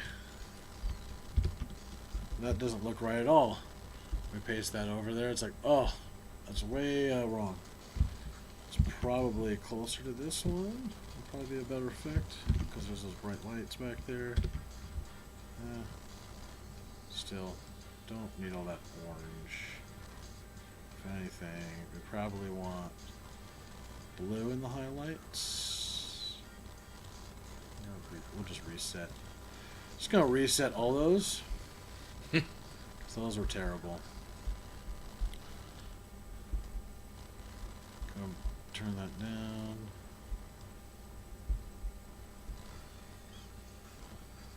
Blues. Mids. We'll go a little bit orange.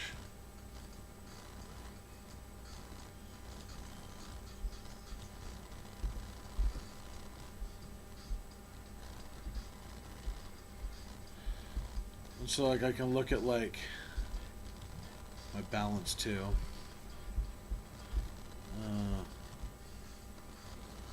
Temperature.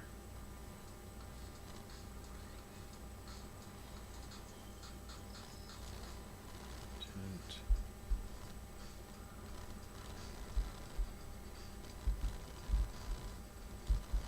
So obviously you want your shots to kind of flow together in the color. Like I'm kind of go with a, like there's a different look to what I've done so far compared to there. Right. I mean, whether it's good or not, that's, you know, depends on what you're going for. So basically what I'm doing is I'm just gonna Lee Cadeto, what up, man? We've been all night. Went and recorded some footage, and now Sean's teaching me how to do some basic video editing in Davinci Resolve. Literally haven't gone to sleep yet, but that's what happens when we want to be successful. How did I get there? Oh, okay. Interesting. There's all kinds of tools here that like I need to like go and relearn. I think I watch a couple of tutorials of it and they explain it real quick. I'm like, oh yeah, okay, that makes sense. But I'm looking at this half asleep, or not half asleep, but like half a brain. Yeah, I really think we should probably save this and come back to it later. So have you? I'm just gonna forget everything at this point. Have you done any of the color stuff? Did I go through and do some color grading? Yeah. Yeah. Oh, okay. I was doing it when you were doing it. It's Okay. not nearly as accurate or as clear or as pretty, but I mean, it probably I just was looks more different. doing it for like trying to add effects or just make it look Yeah. cool. I mean, it's not like it's something that like so color grading is very Color grading to me is the part that I hate. Well, so color grading is about subtlety, like when you're trying to like create really like stunning imagery. It's about just subtly tweaking things here and there. Like you're always going to be going back and forth. Like you'll turn one thing and you'll pull certain things that you already worked on like a little bit out, and you go back and adjust. And that's one reason like control surfaces for this job are really useful. Because Right. you can move two things or multiple things at the same time to really kind of hone in what you're doing. It's a little bit harder with a mouse, but it's still very doable. It takes a little more patience. So, yeah, but that's the basics. Obviously, you have the audio section, which is a whole other thing. Which, in this case, there's nothing really to edit. It's just is what it is. Yeah, I accidentally already cut the audio, but Okay, you got rid of it. no, I didn't cut the whole Oh, you thing. I just cut a trimmed piece it. out of it. Oh, Yeah, but you can slip edit that just the same way as you do the videos. yeah, So. yeah, I see that now. Yeah. So, I mean, that's kind of like where we're at. Like, I mean, my looks super done. That like looks super weird. So, like, I'm looking at this, like, I have this really bright scene. There's brightness, but there's also a lot of black, a lot of contrast, basically. And then, like, with this scene, it's really bright. So, like, how am I gonna balance that with All right. with these? So, like, it sticks out. So, like, I'm gonna look at like things like her white sweater, and look at like the color tones that might be similar in previous shots.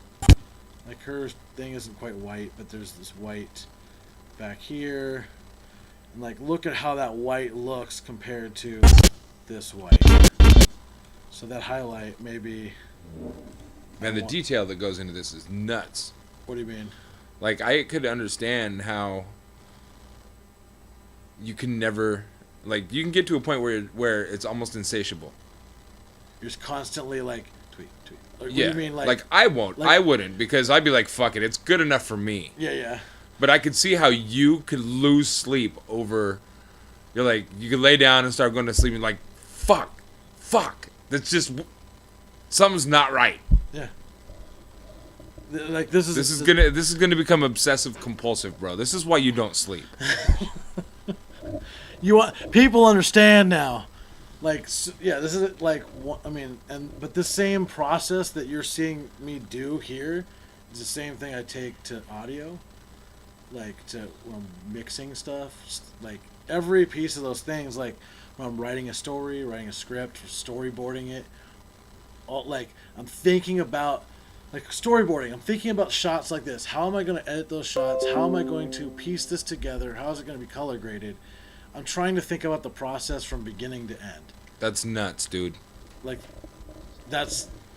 and do it all like in my head. So that's exactly why. See, this is why I beg for a team of people to be like, okay, just learn a piece of the skill. And like take it on, do what you can, figure out what you enjoy about it, or find one of the skills, and like build a thing that like. The problem though, like I can understand why nobody would find any of this enjoyable.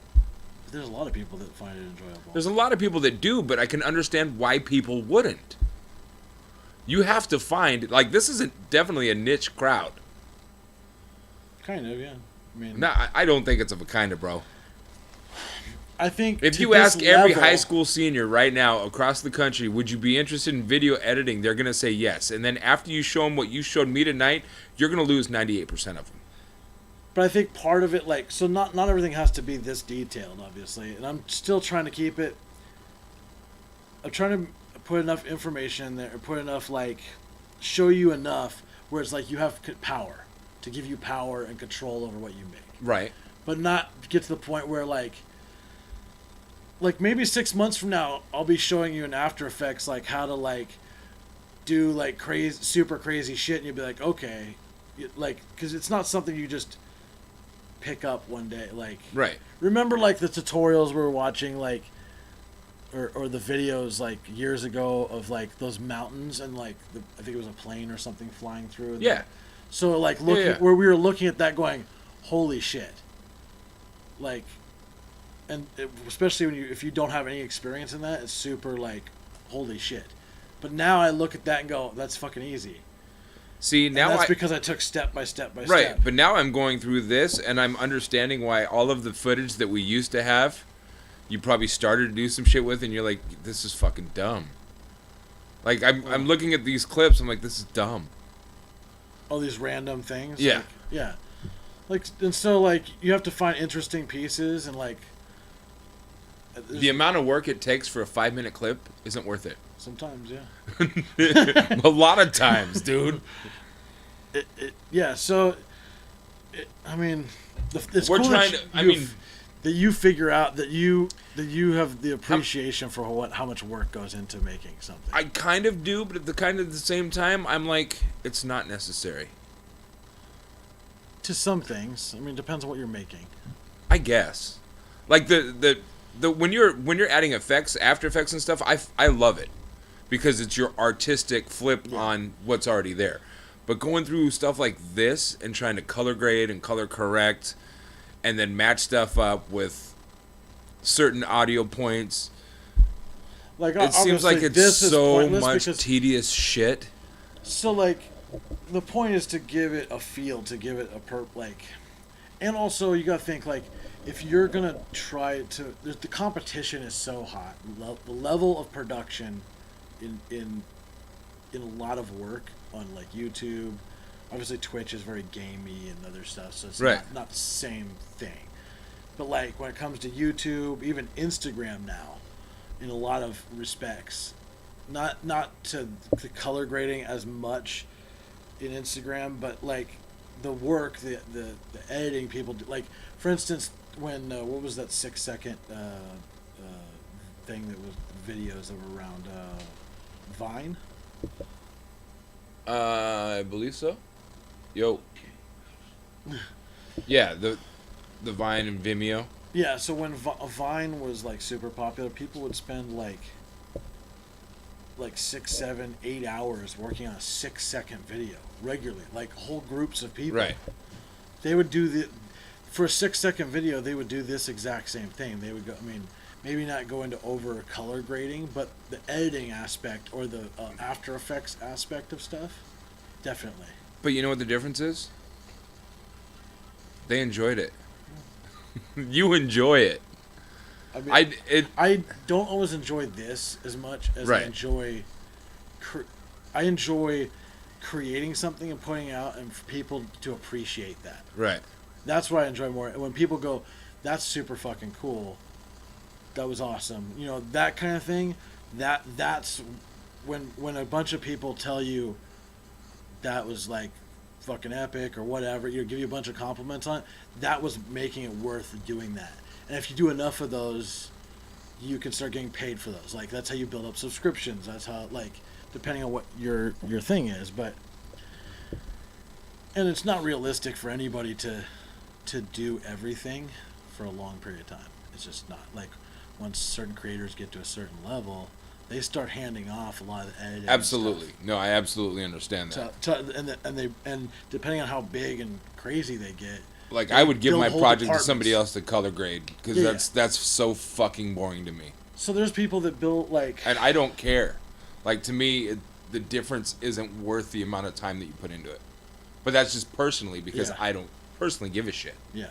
Content and sound to me is more important than I think how clear or how vibrant the colors are. Oh, I think sound. Yeah, definitely sound is more important. The quality of the sound is definitely more important than.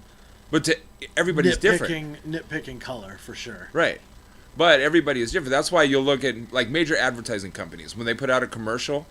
They'll do 4 or 5 different commercials, and each one of them will sound a little bit different. Each one of them will have a different tint or a different hue to them, because they know that they're targeting certain people with certain types of certain feels. Right.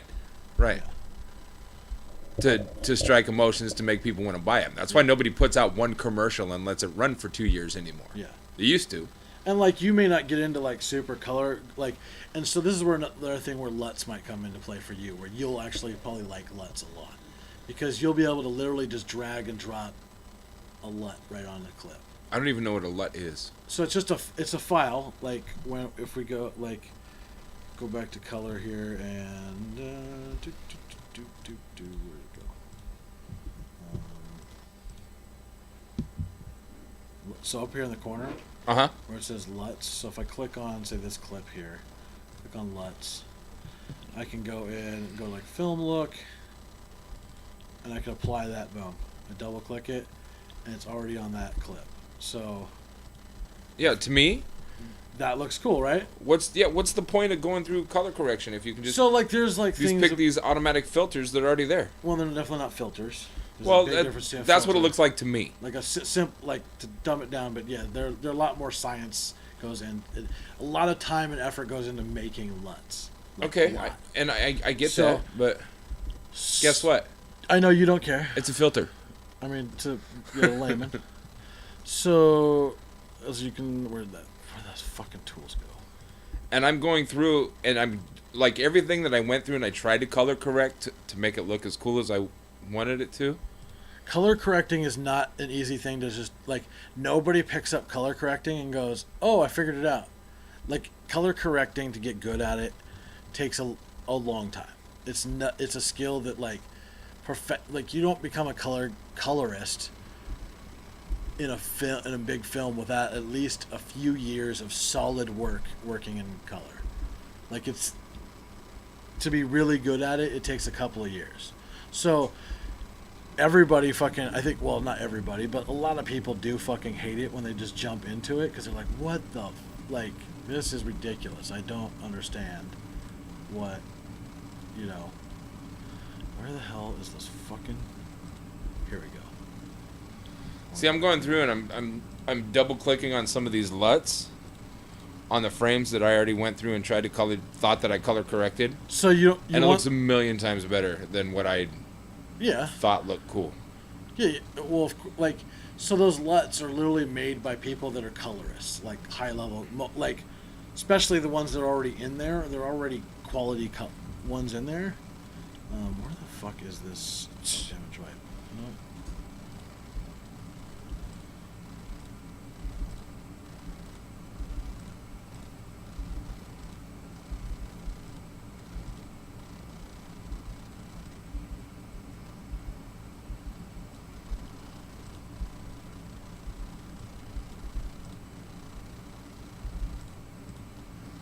Like some of these even look like they have effects on them, and I don't want to. I want to leave it there. Oh, the way it was shot. No, clicking on the LUTs. Like I went into Blackmagic Design, Yeah. and I'm in a frame, and I double click on the third row from the bottom all the way to the right.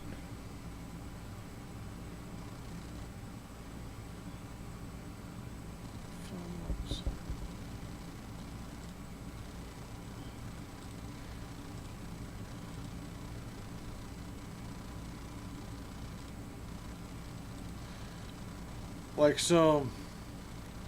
For example, goddamn, dude. Film looks. Click on this one. Oh, and there's different types of LUT for each category? Yeah.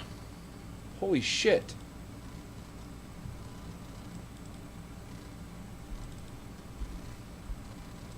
What the fuck did I spend any time color correcting anything for? So one way a lot of people do things is another approach to color correcting / color grading is they'll do color correction. So the first step they do is they go through and they try to balance the colors first. Like they'll just try to like level out the images so they look close. You know what I mean? Mm-hmm. Where they're not, one doesn't look vastly different from the other, especially if they're in the same location. But then, then they'll just put on the LUT, after the fact to try to, and then that's going to be their color grade. Okay. That's a simple way to do it. I like to take I kind of try to set things, then I apply the LUT, and then I fine tune that, and then I till I find the look I want, and then I start going through the clips and I start matching them, and then sometimes I have to go back and kind of dial back or tweak stuff because for whatever reason, maybe they don't kind of work with the future thing. Just because I want them to be, I don't want stuff to stick out. Like obviously, I don't want to be like jarring accidentally. Like if you people sometimes use LUTs and color grading to tell a story too. Like say you're a time traveler and you go through you time travel. Well, maybe you're gonna give that.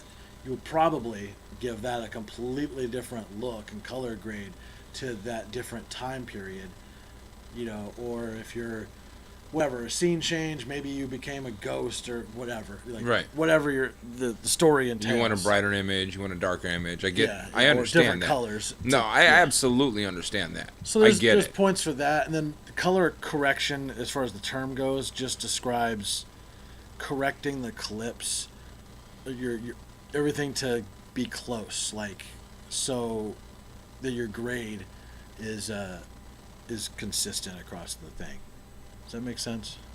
I absolutely understand it. For me personally, it's way more effort than it's worth. Yeah.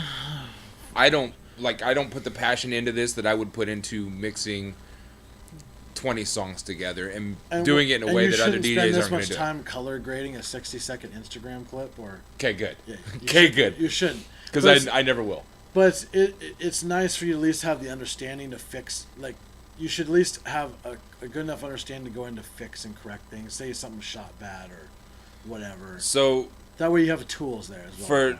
for future, let's not touch this shit unless it's absolutely necessary until it's necessary. Like when you watch something, you're like, look, this should be tweaked, and then show me why. And also, Because that'll make way more sense to me. but feel free to experiment with it. Like feel free to throw LUTs on things. That's what I'm doing now, and I'm like, hey, that looks kind of fucking cool. Yeah. I would say start with that, and then if you need to make tweaks. To me, it's like adding photo filters. Yeah, I mean, in a very basic way, it kind of is. But Yeah.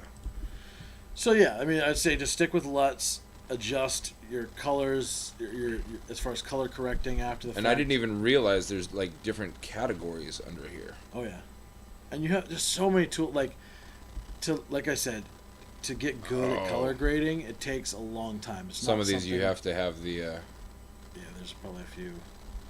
They're like, nope. Yeah. So file, save project.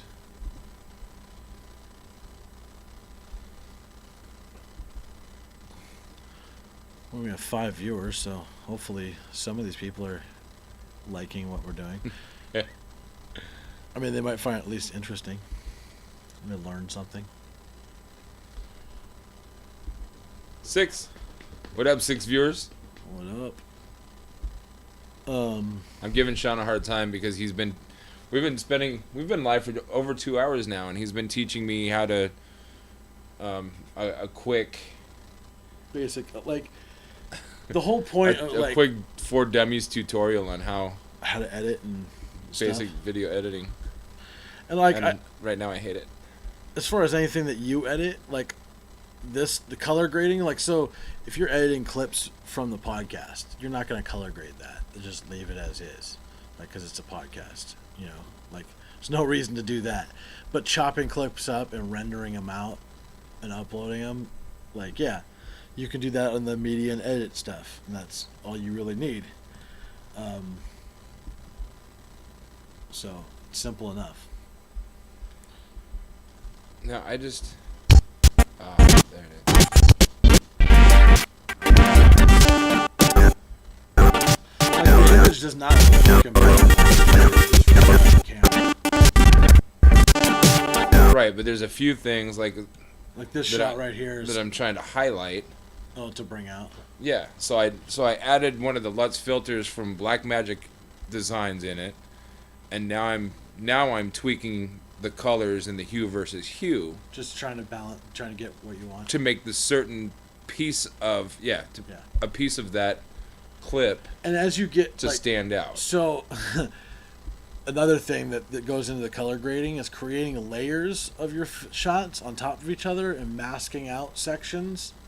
Like one way to color grade or color edit is like, say you have a forest behind somebody, like say there's a backdrop and you want that backdrop to be like it's the when you're doing your basic color grading, they're kind of working against each other in some way, and they're just not balancing each other right. Uh-huh. So you can cut out that person and you color grade that person separately from the background.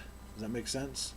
Okay. So like you or you see people do it with just the face, so because they want to get the skin tone of the face a certain way, and so it really pops out on the screen, and it's a great way to like really add a lot of like flair to shots, and a lot, to make it really stand out and like separate yourself from the background, and so like it goes even deeper, like it goes way deeper than this.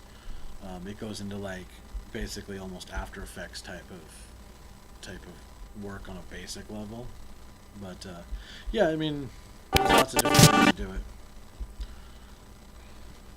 And a lot of it's just fooling around and figuring it out, watching tutorials, playing around and seeing how stuff works. So, yeah. Save project. Ow. This actually, I think, runs faster than the laptop for editing. This machine. Runs faster than this. Yeah. I think it's because it's on SSD. This is pretty fucking quick. It felt slow to me the other day when I was playing with it. Yeah, it definitely does not to me at all. But then again, I'm used to doing graphics on that fucking desktop in there. So this one's actually like running this stuff surprisingly well. Like way better, actually better than I thought it would. Because like it's not like these files are small. Like if you look at the file sizes. Let's see, properties. View. Details.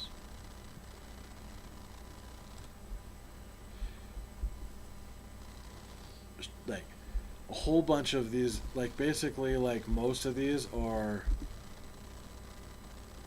like, or about half of them are over a gig a piece, and some of them are like 2 gigs for a single video. Like there's this the biggest file that's in there is only 2 minutes long, 2-minute clip, and it's almost 2.5 gigs, and it's playing at butter with no, like it's not playing it. That's how dense those files are. And yeah. 2-minute clip that's 2.5, almost 2.5 gigs. Like when we first started filming stuff, like the file sizes were literally like, remember that camcorder we were filming with? Yeah. Like the file sizes were like 1/10 the size, and like we were struggling video Yeah. on laptops and stuff. Like, Yeah. this is running so slow and it's all jittery and stuff. So yeah, it's running pretty butter on this machine. Even with Streamlabs running. Yeah, and we're streaming too at the same time, so Yeah. that's even better. We haven't had any drop frames. I don't see any. Nope. Golden. Amazing. Golden. I will definitely One, two. learn some other skills on this thing, on Davinci Resolve, and come on and teach those too. Just for, like motion graphic stuff. That's what Fusion can do. You can do motion graphics in. Yeah, in see, this. so like, the stuff I know I want to do immediately is take that clip. I want to add an intro, add an outro, and then I want to just play it, talk about what really happened, play it again in slow-mo, and then talk about it, and then play it frame by frame, like as you see him walk up, and then he puts his hand on his head like he's either trying to elbow drop my equipment or he's trying to listen, he's trying to be cool, and then his eyes close. Huh? And then edit all that stuff together into right single into one video. Yeah.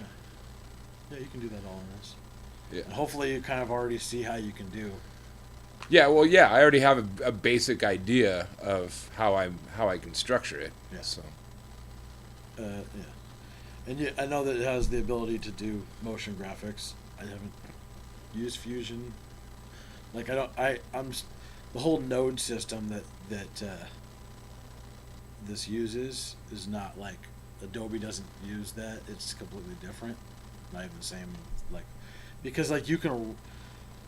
It's the node system is kind of like a patch bay in audio, so you can like take one piece of gear and patch it into something. Like, so you can take the microphone, goes into a preamp. Right. That preamp can go into a compressor and then into an EQ, and then along that you could side chain that into another compressor that's taking clips, and then that pipes into you literally can take a bunch of chain stuff and route it together into Right. like multiple channels, and then basically You know what into this and out. You know what the end result is? Something that sounds like it was added effects. I'm just saying. That's why to me it's like it's just a filter effects. The end result is Yeah. But I'm saying the system of which you do it is Right. much like patching pieces of equipment together. right. And No, I understand that. I get that. And then, but with Adobe, it's more of laying things on top of each other. It's very layer based and very like, Everything Adobe is. yeah, everything is layer based and stacked based. Right.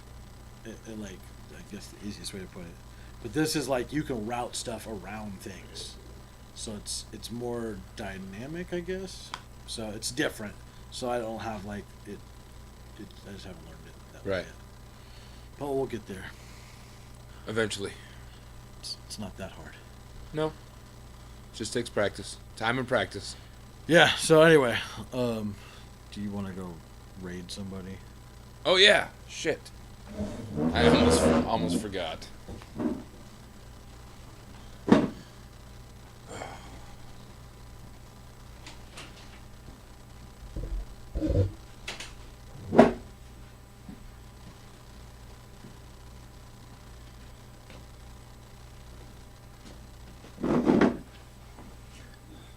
That is absolutely crazy that Sean whoops, didn't mean to hit the boo button.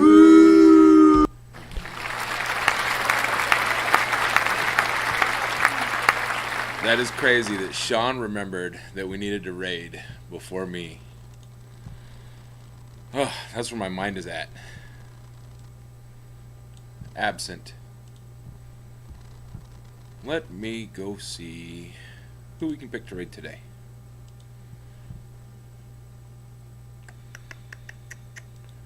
Good morning, everybody. Thanks for tuning in.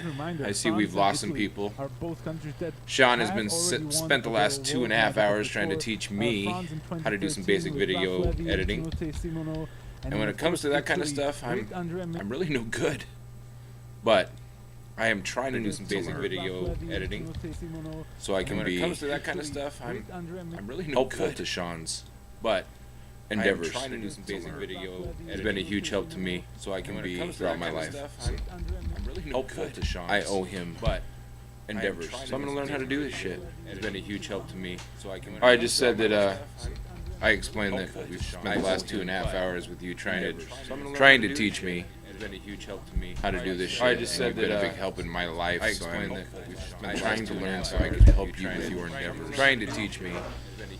That's how to do this shit. I just said that a big help in my life. I explained that I'm trying to learn so I can help you with your endeavors. Trying to teach me how to do this shit. I just said that a big help in my life. I explained that I'm trying to learn so I can help you with your endeavors. Trying to teach me how to do this shit. I just said that a big help in my life. I don't think. Trying to teach me. I just said that a big help in my life. I don't think. Trying to teach me.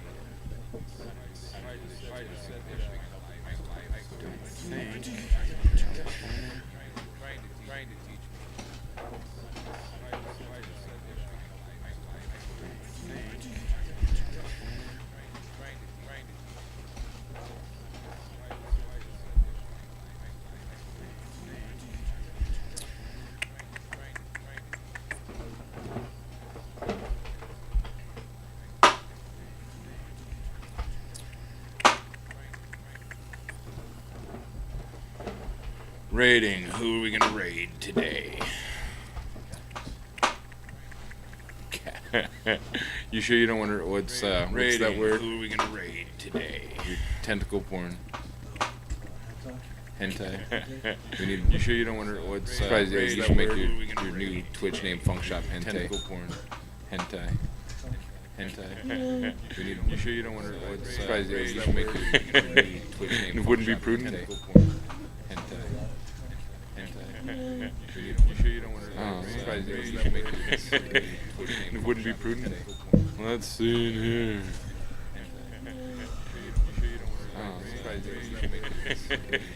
It wouldn't be prudent. Let's see in here. This is not. Reckon. It wouldn't be prudent. Let's see in here. This is not. Shit. Reckon. It wouldn't be prudent. Let's see in here. I only have 4 friends online. Shit. None of them are very exciting right now. So. Let's go. 4 friends online. This chick is doing social eating. Should we rate somebody that's doing social eating? Let's go. 4 friends online. This chick is doing social eating. Should we rate somebody that's doing social? We're gonna go raid somebody. Thanks for tuning in. Halika Dato. Appreciate you being here, Mr. Beast. We'll go check your music out and decide whether or not we're going to go raid somebody. Thanks for tuning in. Funk Shop TV, and really, Alika Dato, we all are all about music and entertainment and film. Decide whether or not we're going to raid somebody. Not endorsing garbage. If your music's garbage, we're not going to play it. All about music and Ice Cream Boy, shout out. Thanks for jumping in and hanging out. I am Big. Sean was here trying to teach me. Thanks for your patience. Ice Cream Boy, shout out. Thanks for jumping in and hanging out. I am Big. Sean was here trying to teach me. We're going to raid somebody right now. Come join us. We'll probably be back tomorrow night. Tonight, technically. We're going to raid somebody right now. Later. Come join us. And then Sean and I are going to start our daily talk show. Back tomorrow night. Starting Monday at 10 a.m. Pacific Time. Right now. Later. Monday through Friday. Start our daily talk show. Here we go. Thanks for tuning in. You're watching Funk Shop TV. Bye bye. Right now. Later. Monday through Friday. Start our daily talk show. Here we go. Thanks for tuning in. You're watching Funk Shop TV. Bye bye. Right now. Later. Monday through Friday. Start our daily talk show. Here we go. Thanks.